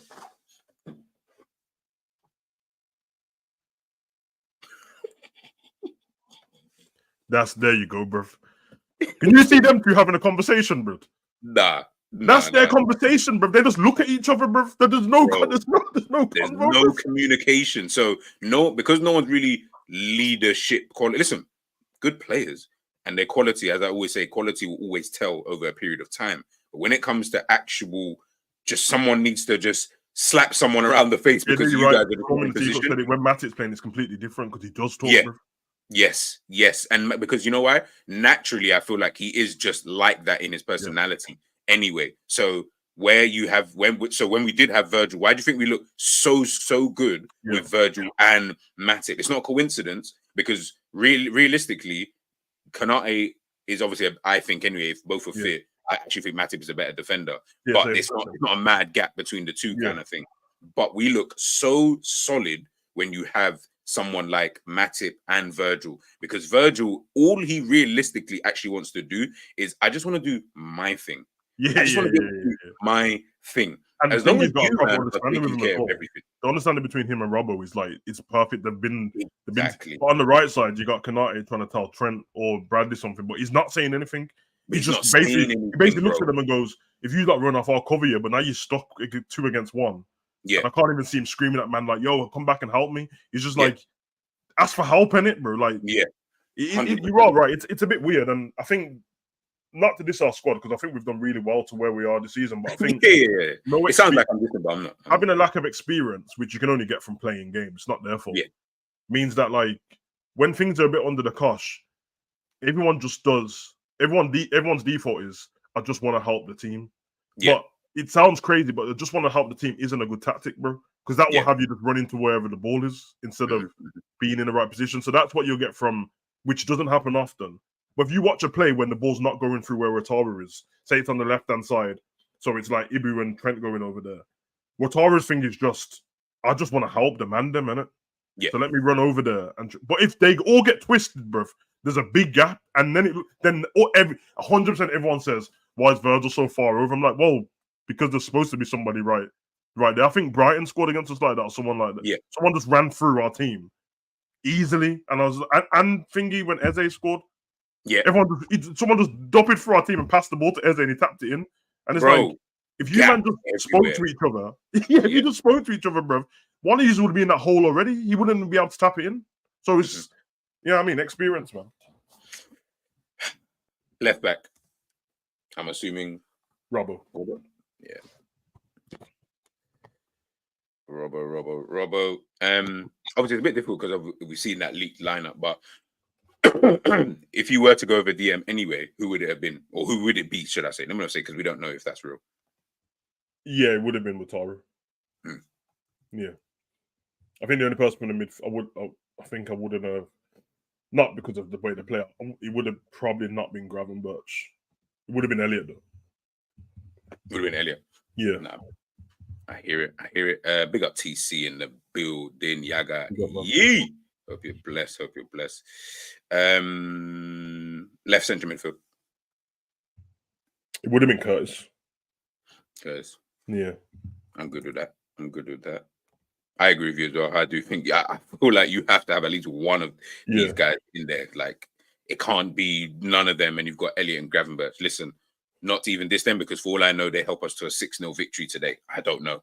Yeah. But on the face of it, I just need one of them. Like, literally, give me... I don't mind if you drop McAllister or he just doesn't play, because he's played a lot of games recently anyway. And I did think at some point we do need to start also giving McAllister a bit of a rest. Yeah, of course. At the same time, for me, it was always going to be that, can you at least just bring in one of these guys? But right centre midfield, who would you go with? Elliot. Eliotto. He offers something different, man. Mm-hmm. I think he's a bit more aware of his I don't think Elliot, he doesn't overgas himself in terms of like, he obviously thinks he's better than the manager thinks he is, which is good. Naturally, you should think that. That's why you want to play the game and start the match, innit? But I don't think he thinks he's like some world-class footballer and that. So he doesn't have the ego. He just knows what he's good at, and he does it very well. And his passing's actually underrated, especially his long passing, bro. The crosses into the box or the cross field ball is really good at it, bro. He seems to have a bit of an understanding with whoever's on the right-hand side. There's always that 1-2 he does into the box where the striker's in the right spot, it's to tap him. And obviously his work rate's always on point. The only problem he's got is stuff that he can't really fix on it. Like, he can't make himself taller. Yeah. And trying to make yourself stronger without putting on weight and that, it's a bit awkward, especially the way they do with sports science. They've already got a graph of where they want you to be and how heavy you are. But I don't know, maybe it's a timing thing you have to work on, because he never wins a header on it ever. So if you're not going to win a header, that's fine. But whoever's jumping up with you, you have to cause them a problem, like what Jota does. Yeah. I mean, it helps because Jota's obviously got a mad leap, like when he does jump as well. But I always feel like with someone like Harvey as well, his best football is he's in that attacking third. Yeah. And I almost look at it sometimes and I'm like, he's got the work rate. So obviously different manager might use that, actually use that to his advantage. But we almost use, because of the way Klopp, the tactics and how Klopp wants to play with the intensity and with the work rate, he has to have midfielders who do have work rate. We use that side more than we use the attacking third side. Oh, if you actually watch Harvey Elliott, he can play when you get him away, and obviously we'll get onto the front three in a second. When you get him away from Salah and Salah's not there, I promise you see a different Elliott. Yeah, because when Salah's there, he only looks for Salah. He only looks for Salah all the time, bro. Yeah. And I can imagine, because Salah's kind of like his idol. Remember, he's a Liverpool fan. Yeah. Like his kind of idol, taking him under his wing. I think he was doing it. Garnacho was doing it to Ronaldo. Exactly. So when they're on the pitch, I can only imagine it must get to a situation whereby you're always hearing in your right ear, because that's probably where you are. In your right ear, you can hear Salah all the time. Pass me the ball, give me the ball. So he's probably always thinking, okay, let me give him the ball. He's going to try and do something. I just need to make sure that I'm in the right positions to do X, Y, and Z. He'll make the runs. He'll do this because he's done it before. Sometimes I do think, and he's shown a little bit when he's come off the bench, sometimes take the onus on yourself, bro. Because in that final third, I know we talk about, and I can't remember if we was talking about this on another show, but I know we talk about Phil Foden, and Phil Foden is an absolute dope of a player, but him and Harvey are very similar in what they actually do. Difference, obviously, being is that people might not look at it that way because of the way that both teams play. So you might not even see it. But if you actually look at how both players play, they're very, very similar. If anyone sees Elliot for England, he's completely different, bro. He's completely different, bro. He's got like a free role. That's Elliot, bro. He was doing Yoga Benito stuff in the last game, bro. Brother, man, how you doing the whole like? I was like, all right, cool. Like, do your thing, my guy. Do your thing. All right, let's finish off this free here. Who would your freebie? Oh yeah, it'd be Diaz, Jota, and Gakpo. I'd play Gakpo on the left. Okay, Gakpo on the left. Hopefully, I mean, Gakpo's coming into, like I said, he's just playing a bit better than he was before. I'm hoping that then is going to mean, you know, that's gonna be a good thing for us. Looking at the team now, let's just say we was to go with this team as an example. Mm-hmm. I'm more comfortable, obviously, in comparison to the leaked that. Let me even get it up. The leaked team. There we go. So yeah, in comparison to that team, when I look at it, I'm like, okay, so we've got the same back line. Midfield, we've changed Gravenberch for Curtis Jones. And then the striking. All of a sudden, it looked like, I'm not saying it's that much different, but it does look a little bit more comfortable. And really, that's because Jones is in there. Do you know what I mean? You know what it is? Because Jones arguably, I mean, it didn't help with Palace because he missed that chance. But yeah, when Jones has been off the last 3 games, I think the first leg against Atalanta, him and Gakpo were the best players in the first half, but then he dropped off. And then since then, he hasn't been the best. It seemed he was one of them that seemed a bit frightened in the second game against Atalanta. That he was like, he stopped being Jones who would turn on the ball and just kept giving it back to Robbo and Virgil. Yeah. And try to be safe, which I get it, but you can't be safe when you need 2 goals. In a Prem game, though, if you're winning, it helps because you just keep the ball in it. And we almost need to make it boring. I'd rather Liverpool fans be, the game was boring today. I don't give a shit, bruv. The Wolves and Arsenal game was boring too. But they won 2-0. So you need some of them games, whereas his pressing is better than everyone else's. So I don't know. When people say Gravenberch looks lazy and all this business, I know with most of it's just his body language, but his pressing, it'll be very noticeable if it's a midfield of Wataru, Elliott, and Gravenberch, the pressing, because Elliott presses. He whether he gets the ball or not, he presses. He works hard. Jones probably the best presser on the team. Wataru's always there to double team and take the ball off someone. So you might look lazy then, and it's gonna, you know what I mean. Then you're gonna have to just offer something different. But if you can do that, pick the ball up and drive with it, which everyone knows he can do, then it will be fine with Gravenberch. But we already know Jones could do that. And the beginning of this season he was, and towards the end of last season he was, and that's when he was getting goals and assists. Because we have to have that player, but we can't have just like pedestrian, get the ball, do these weird passes. Someone has to drive with it, cause problems, bro. Because Virgil doesn't do the thing anymore. I don't know if you noticed that over the last 10 games of it. He doesn't do the diagonal anymore. 100%. But no. My man on the right is moving all stinky in that, and he's not really giving him much of an option to be able. Like usually, that's an option. Also, it's not even just Salah. Salah will be the main culprit in this anyway because he is the pass. But then also in that midfield, remember them not make the movements in order for that to happen. So whether it's a Bozolai playing in that right central midfield, whether it's whoever playing in that position, when these guys are playing in that position, they rotate enough in order for Salah to get that kind of space. I agree. They're not doing that. On top of that, as I said, Salah's not also putting himself in a position to even allow for that pass to even come. And then when he does get the ball at times, it's breaking down. So I can only imagine after a while, Virgil's thinking, brother, I'm tired of running. I'm not giving you the ball all the time. And then I have to keep cutting back to my position because you lost the ball in a dangerous kind of area where I'm playing you the pass so that you can maybe get things ticking. If you do not get things ticking, brother, I promise you, I'm not continuously doing this run back, because now Trent's already bombed forward into whatever position. So Bozolai's not even there anymore because he thinks Salah's going to get the ball and then make a pass or whatever. Now you just got a mad gap on that right side. And guess what? Kanate is not far over on that side. So he's still got to make that run out there. Bro, it's too many things, man, that are happening at the same time. And it's just too many things that are going wrong at the exact same time. I think that's mostly the problem. When I look at we can kill Fulham on a transition, but then you don't trust. Then you have to trust the players to put the ball in the back of the net. Exactly, and it's so funny, Speaking of, let me take this down. Speaking of put the ball in the back of the net, right? Like I know, obviously, when what's his name? When Trent was talking about the whole, I know what you're gonna say, bro. I was just gonna say that to you. I was creasing, bro.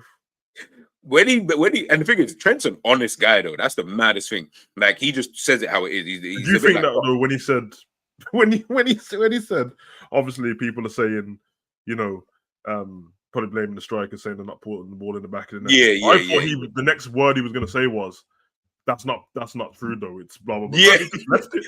He just left just it. left. I was like, all right, fair enough. Man just left these man. He said, hey, don't look at me, you know. I'm not the one who's supposed to be putting the ball in the back of the net, my brother. Yeah, I mean, it's you, man, at the top of the pitch who are not putting the ball in the back of the net. I'm doing what I need to do. And the thing is, when you think about it, if we remember the goal that we scored against Atalanta, a 90-yard ball out to flipping Gakpo on the thing. Penalty. We then obviously played from there, boom, boom, boom, and then obviously it comes back to him, and then we get the penalty. Bro, Now that game's over, bro. That wasn't a penalty, bro. That's what I said. Where's Donny supposed to put his hand? He ain't got pockets. Yeah, bro. like I didn't think it was like I can see why you give it, but then I also looked at it again, and I keep saying if I can see why you don't give it, if it's not as conclusive as just that's a penalty, then I have to think to myself, maybe you shouldn't have given it, but it is what it is. He gave it in the end anyway, so it's just one of those kind of things. But listen, guys, like it's going to be a tricky game.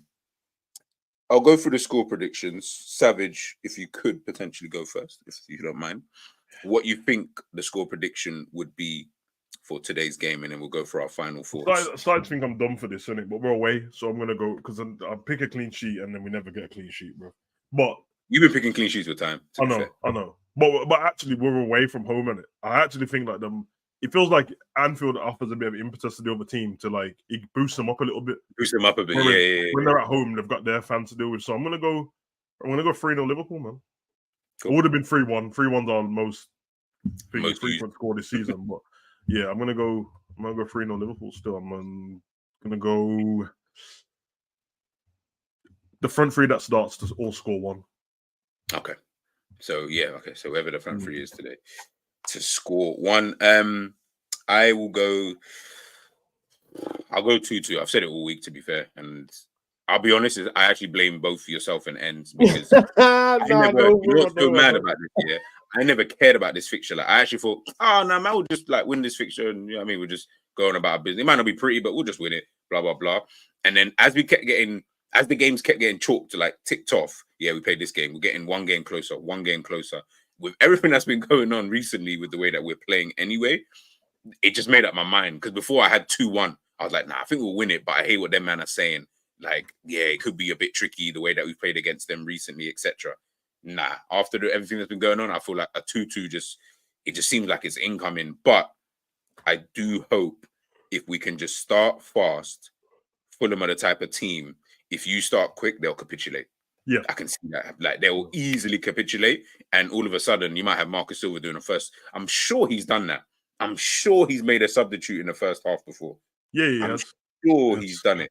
I feel like he even done it this season, where he took someone off in like the first 30 minutes or whatever. Said, this ain't working out. So I feel like if we can start fast and we can get a goal inside the first 10, 15 minutes, I think Fulham will just start to capitulate. Okay. I fully think that, and I think then you're looking at the cricket scores or the 6-0s or whatever, because then I think Fulham are the type of, they're so weird. Like they can look really, really good, but when they capitulate, brother, they just look awful. Like they're all over the place. Yeah, they're like, not terrible then. Good point. Angel said if Trent shows up, we win. And that's what I want to say about the Atalanta game. Yeah, in that first 20 minutes, it looked like Trent was going to be decent as well. Yeah, but he dropped. But then he just fell into default Hollywood pass. Hero ball, bro. Flipping no. It was so annoying, bro. Because it's like every time the team was trying as well to play football, but every time they're giving the ball, it's like Hollywood pass, bro. I'm like, fucking, bro, don't do that, man. Forcing it when you had 90 minutes, bro, and you scored early. Just relax, man. It's to be fair, Virgil said that at the end. Actually, he said that after the game about it seemed like we were trying to like be a bit too quick with it. Yeah, like, not verbatim, but he mentioned something along those lines. And I remember thinking, it's funny because at the time I was like, and I still kind of think it at times, certain things that you say after games, it's difficult because you have to do the interview and stuff after games. Sometimes I am, because the Liverpool are obviously in bad form, I am sitting there thinking, I actually just need you lot to shut up and just win the games now. Like, I don't even want to Trent on the pitch telling people to calm down in the Atalanta game. And I'm like, you calm down, bro. You calm down, exactly. I know you're not running around like a cracker than that, but you're passing the ball like a cracker. Just relax, bro. Just relax. But what Virgil said there, I think was true. We're trying to do things so quickly. And as you said, man's going into everyday hero ball when there's actually just passes on available for you. You don't have to do that all the time, you know. Not bad You for find Diaz. the pass. Sometimes Diaz has to do so much running because of them crosses, bro. Yeah. And passes Yeah. around, bro. I'm like, fucking hell, bro. I can only imagine how tired he gets in that final third when you only finally get there. You're like, Yeah. okay, now what do I do? Like I'm already tired. I'm oxygen has already been drained from my brain and all of that anyway because I've had to do this, lung busting run, and now you want me to make these split games. Everyone needs to stand up, but these games for the bigger players, the experienced ones, you need to stand up, man. The other ones ain't been in this position before. You have, so let's not just talk about it anymore. Bit more professional. Virgil, Trent, Salah, Robbo, them man, stand up and be counted, man. And if we're gonna not win the league, bro, whatever in it, that's fine. Only one team can win it. Can you die on your sword, bro? I don't, man. Yeah, man, die on your sword, bro. I'm not trying to see this whimpering out thing, bro. When I know that there's 3 games left and you can't win anything, because then it's just like I'm only watching the games to see the new kit. Then, yeah. That's I'm only watching the game to see. And bro. And I'm not trying to get my right, Exactly, bro. And I'm not trying to get my Sunday sport because it's El Clasico today, bro. And I need my day to go. Liverpool, Barcelona. Liverpool, Barcelona. That's what I'm saying. That's what I'm here for, guys. We're gonna head out soon. If you got any more questions, post them in the chat. If you guys can as well, put hashtag Liverpool, hashtag Barcelona as well in there. Hopefully, both teams. To be fair, Barcelona, the city of Barcelona and Liverpool, way more alike than people think, isn't it? Exactly. This is why you're on up. This is why you're on up because but you're also biased, because I told you yesterday. Them same Catalonian man talking about they're not Spanish but want to play for Spain. The same Scousers that are talking about we're Scouse, not English, and then play for England, bro. So that's what I want to do, bro. Hey, listen, guys. Savage is the one who said you guys are liars. These are not the views of G on the channel. Let me go through a couple of these questions. Again, big up John Conway earlier on for that super chat. Much love and appreciation. Honestly, put out earlier on a question. Have you guys seen what Gerrard said about him winning 5 trophies with LFC meant more than if he went to Chelsea winning 11? Oh yeah, what up? He's a Scouser, isn't it? Yeah, that's all. That must be the old interview. There's an old Gerrard interview when they asked him about why didn't he join Chelsea. I think that's on his documentary though. That's just on his. Okay. And he was just like, listen, I had a word with my dad, and his dad's the one who said it to him. He said, listen, because he only wanted to go to play with Mourinho, innit? Yeah. And his dad was like, listen, and he was like, you got to think about your career and your life in Liverpool. When your career is done and you're walking around Liverpool, you'll be happy with your trophies at Chelsea, but then you've got to come back to the city, and what means more to you in that? And stayed at Liverpool, so big him up for that, innit? No, factual. Big up Richard Hutchinson. Ruben Amorim is big question marks as a manager. Yeah, like I said, we have no idea what this guy's going to do. The only question mark I have about him is experience, and that's normal. It's not his fault. And it's not because it's him either. I just don't want this extremist business, man. I just want to end it with Klopp, nice, good level. Got a trophy already, but at least then I don't want to lose the last game or anything like that. And then move on to the next manager and give him a clean slate where man ain't comparing him to Klopp and talking about Klopp didn't do this, because that's what's going to happen either way, negative or positive. If he does something where it's like, oh, see, that's why he couldn't score because Klopp wasn't, I'm like, no. And then if he does something rubbish, like, oh, we need Klopp back. So no. He ain't coming back, guys. So let's even just dead that regardless. Why does McAllister play in a 6 when he is an 8 or 10? Klopp needs to put players in their right area. I mean, since Vataru's been up to par, McAllister's been in his right position. It's just that the Atalanta game, Vataru couldn't play in it. So we ain't got another number 6. Thiago, obviously, his legs don't work, and Bajcetic is not ready. Yeah, so it's one of them. Well, I guess it's a question he was asked to someone else, but do you think Amorim is ready for Liverpool and going to win UCL, EPL, FA, EFL Cup? Is he ready made and challenge Pep team and UCL team? This is what I told you. This Portuguese Pep Guardiola, bro, I promise you, some of you may just be disappointed at what you think is going to happen. I mean, listen, I pray he comes in and wins all of those things that he wins, because then clearly we're able to continue to sustain kind of success that we've kind of had, potentially even, well, hopefully even more. Yeah, I don't know. I'm let me not even say it won't happen, because for all I know, it could happen. But I just think people are going to be a bit disappointed with that one, in my opinion. Yeah, I think either way, whatever. There's only certain experienced managers who are ready for that. All the rest of them are young. All of the managers are young now. I don't know, man. It's going to be hard, isn't it? The manager's going to get a hard time until the culture changes, until like Guardiola goes away and Mourinho goes away. Then people have got so much trophies that they're always going to be compared to. Whereas I actually think Arteta's doing a good job at Arsenal, but because of the fan base and the trophies and all that stuff, it seemed like he's not. But to go from being an assistant manager to being 2 title races, pretty good. Pretty good. No, it's fact. It's actually factual. Honestly, question for both of you guys: if you guys could change anything about the systems to get, if you guys could change anything about the systems to get the best out of the squad, I guess what would we change is the question. I'll go to you, Savage. What would you change if you would change anything? If you was, let's say, Liverpool manager right now, what would you do differently? I'd probably change the formation, to be honest. What would you go with? 4-2-3-1. 4-2-3-1. That seems to be the general consensus, to be fair. Yeah, but like it changes in and out of possession, and I think a lot of people think of like a still 4-2-3-1, but obviously usually in possession of the ball, you're playing different. Kind of what Man City do. Sometimes they're just left with 2 centre backs, and everyone else is everywhere else on the pitch. And there's just a bit more interchange. Like I said, against Atalanta, and when AFCON was on, there was an interchange between the attackers. When everyone's regimented to one spot, it doesn't seem to work out anymore, because people have got your number. They've been watching videos on you and seeing you in the Prem for a long time. But I think we've also wanted this question, personnel as well, is like some people can play in a certain system and some people can't. You know what I mean? You have to try and figure out. Because I don't know where would you play Salah in a 4-2-3-1? Okay, so I'm confused as to why he was the one, because I would have just put him out on the right. But again, I'm not really. No, because the reason why this actually isn't against what Salah's able to do. It's just that I'm joking. I feel like in a 4-2-3-1, at the moment he's a winger striker. Like even when Klopp speaks about him, he mentions him as a striker almost. Whereas in a 4-2-3-1, he's probably like stretched even further out towards the byline, the touchline. And he's not a winger like that anymore, like he was back in the day. So to get the best out of Salah in that one, you probably play him in the 10 or something, bro. And I know that'll make ends happy, because he's been talking about putting Salah. I know. Yeah. But I still have my reservations. The only, you know what's mad, yeah.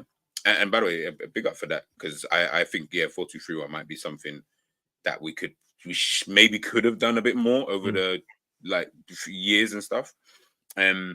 Even just on that, when putting in someone like Salah in the 10 position, my only issue with Salah is that I don't feel like he's been able to adapt his game enough as he's gotten older. That was my point. I almost feel like, because we always talk about Ronaldo, he's literally the best example, and I know that might be unfair because it's Ronaldo, but Messi, various other players over the years in the Premier League have done it. Alan Shearer, when he was in the Premier League with Newcastle, they adapted. Wayne Rooney, no, that's probably the best one. These people are able to adapt their game as they get older to fit whatever physical, mental attributes that they've got at this moment in time. I don't see that from Salah, though. I feel like he still kind of runs what he's been doing. And that's what I said Salah should leave. And I didn't mean it in a bad way. I said he's benefiting from Klopp being his manager, because he's the main guy, and Klopp's kept him as the main guy.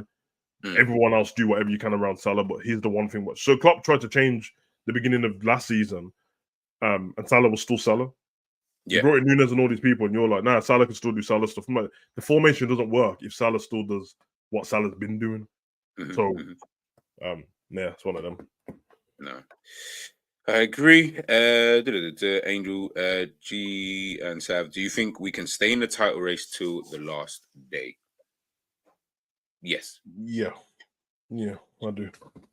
I actually think we would. I just don't think we'll win it, but I think we would stay in the title race between now and the end of the season. Because the points ain't big enough. It's only 2 points. That's why I feel like, even though I know I've just predicted a draw, I still think we'd be close enough in and around like the last, When is Tottenham our second to last game or third to last? Second to last. Yeah, it's Villa, Tottenham, Wolves. Villa, Tottenham, Wolves. No, Tottenham, Villa, Wolves. So it's third to last game.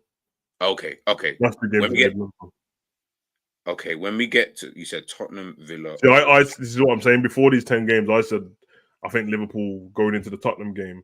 Once we win that game, it will be win one more game, you've won the league. But obviously now we dropped points since then. So yeah. Okay.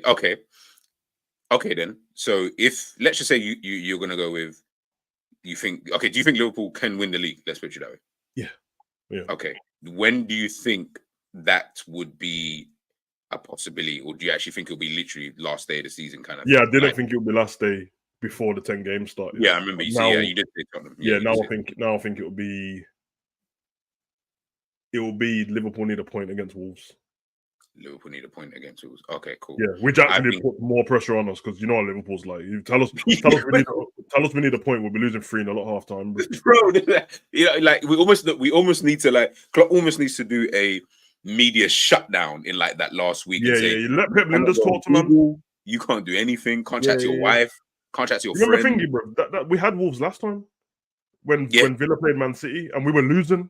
Yeah, we were losing, and then we found out Villa were winning, beating Man City. I said, "Oh my god, you can't tell me that Villa and the Man City and Liverpool's going to lose on the last day of the season. City's still going to win the league." That's what it felt like, bro.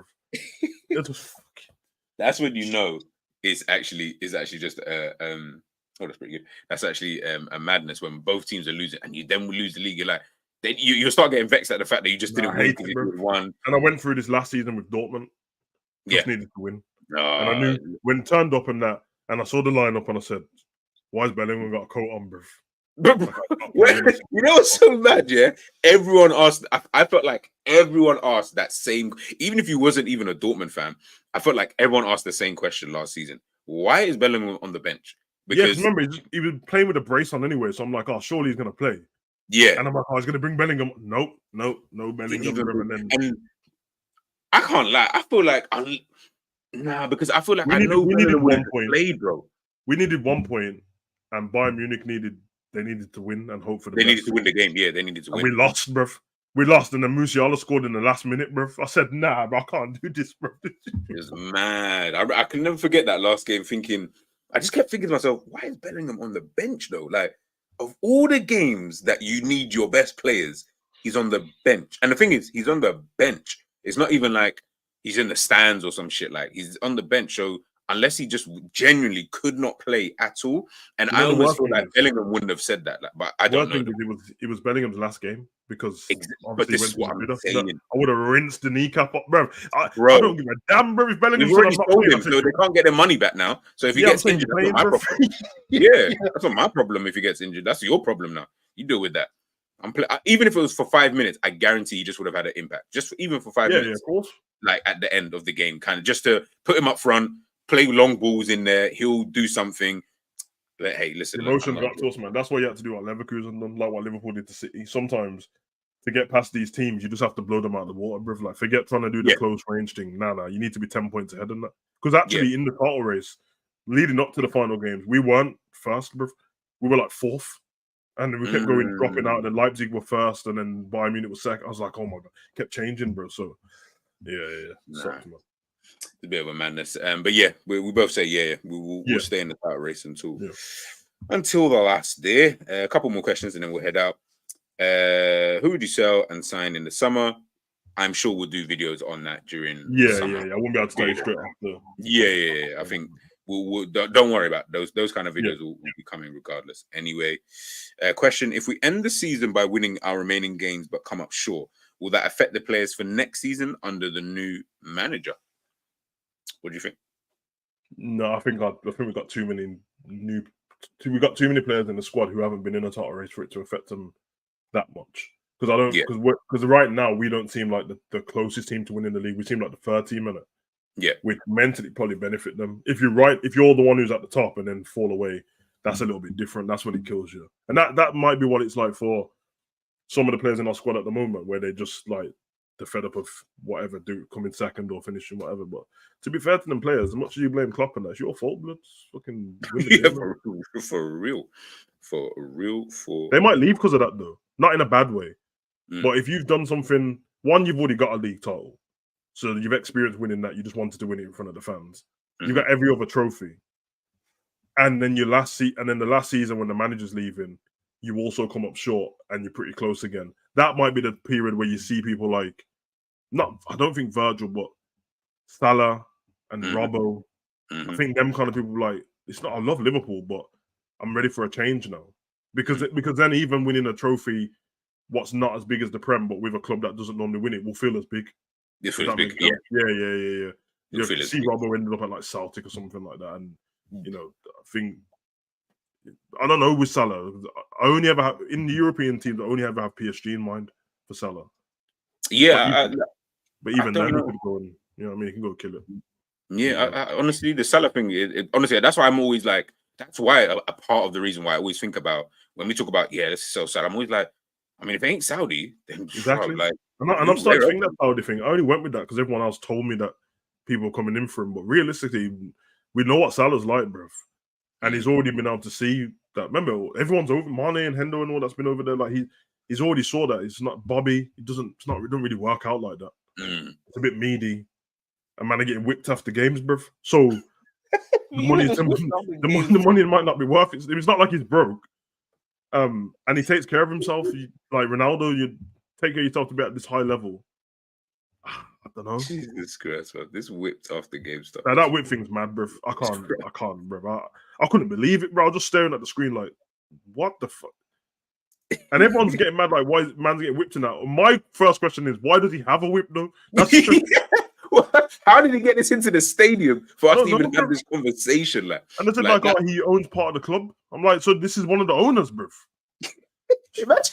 Imagine John Henry after a bad performance, exactly, bro. Bringing in a whip and saying, there's too many. I remember the player who gets whipped is trying to fight man back and that as well, which means tomorrow morning you got to answer to my man anyway, bruv. You're like, why you tried to fight me back when I tried to whip you? And like, well, you tried to whip me? Contract over. Like when your mum used to try and beat you, and now she's getting angry because you're trying to defend yourself. I'm like, yeah. But you put your hands up, your mum talking about you to try to hit me back. But I just blocked the slap. I just put my hands up, like, put your hands down. What do you put my hands down? You're trying to attack me, bro.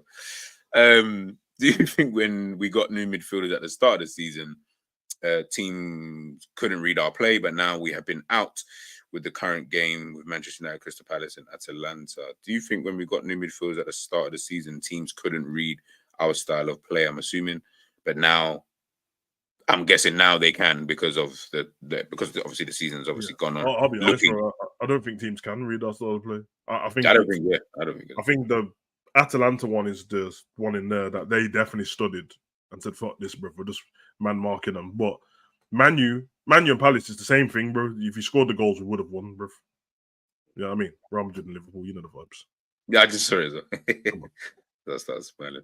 But yeah, no, I think I kind of agree. I think with Liverpool, the problem that you've got is that I feel like Liverpool are so hard to almost defend against because obviously Atalanta showed you can just nullify them. Let's put it that way. But if we're just talking about being able to defend against Liverpool, if you don't play that specific way, man-to-man and press, and do it for a full 90 minutes, which is going to be impossible for some teams to do anyway because of the players they have, these guys are obviously drilled in that type of style anyway.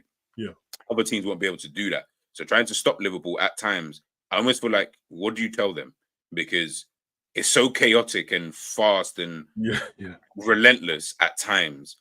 I don't even know how you necessarily stop it. And again, the only way I've seen it proper stopped is Atalanta.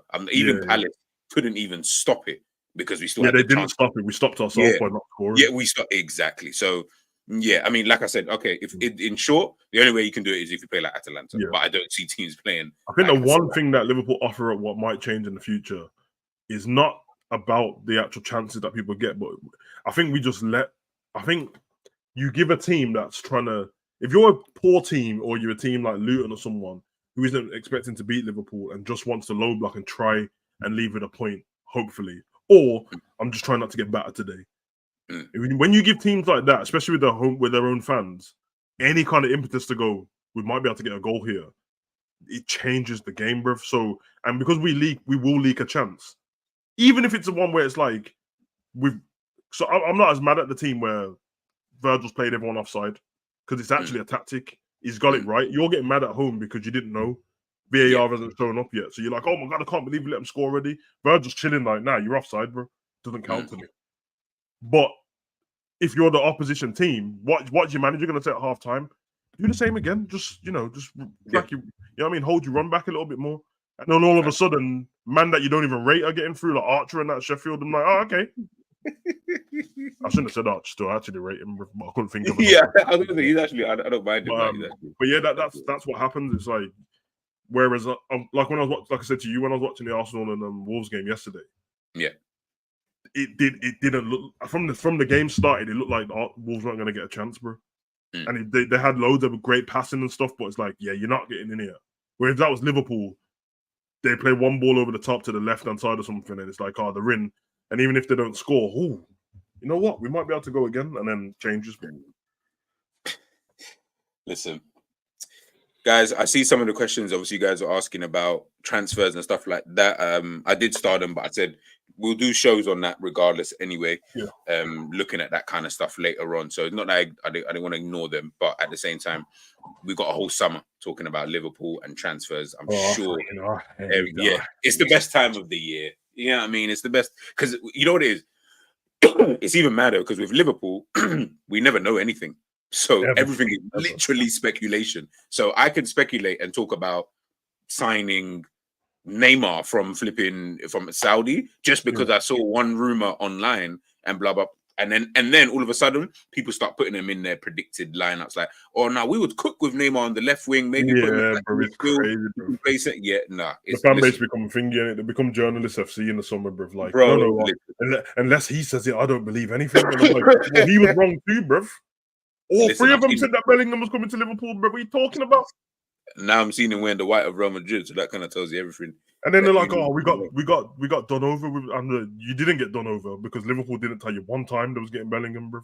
Not one time, bro. And you know what's mad? I was saying this about Pochettino yesterday when I was doing the news show with Liverpool as well. It's not even like like Pochettino might say. He might not say player, but he'll say we need maybe a bit more experience in the team. So he's referring to and reading between the lines anyway.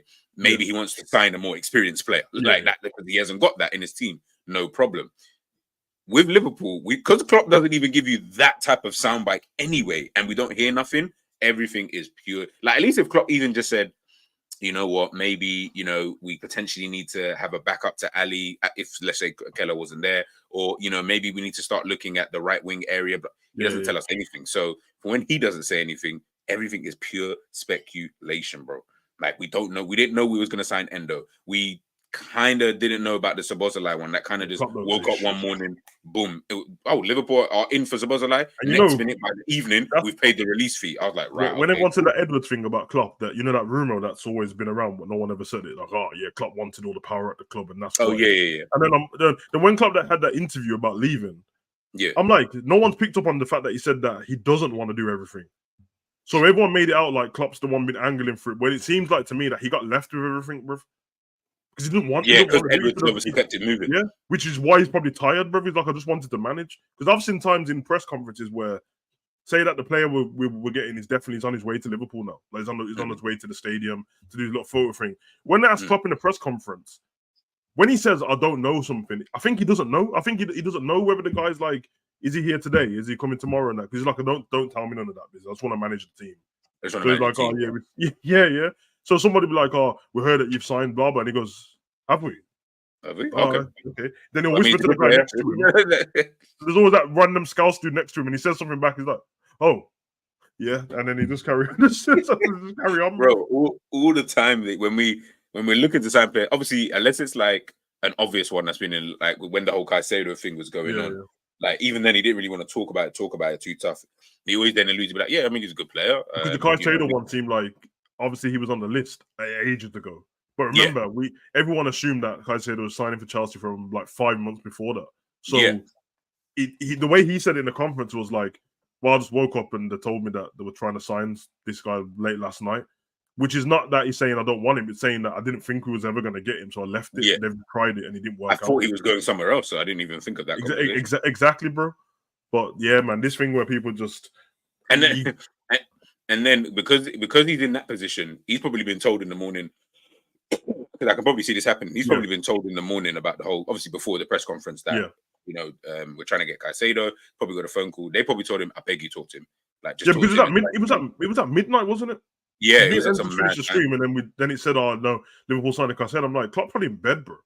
Yeah, real talk. They probably had to wake man up to then say, "Yo, like I need you to talk to Caicedo." His agent's being a bit funny, rare text, all these kind of different things to get him to obviously try and join Liverpool. Klopp's probably sitting there, probably at the time, obviously hindsight, sitting there thinking, "I would want him in the team." That's not to say I wouldn't, but all this time I thought he was going to Chelsea. So am I wasting my time speaking to him? Is it even a point speaking to him? I don't really.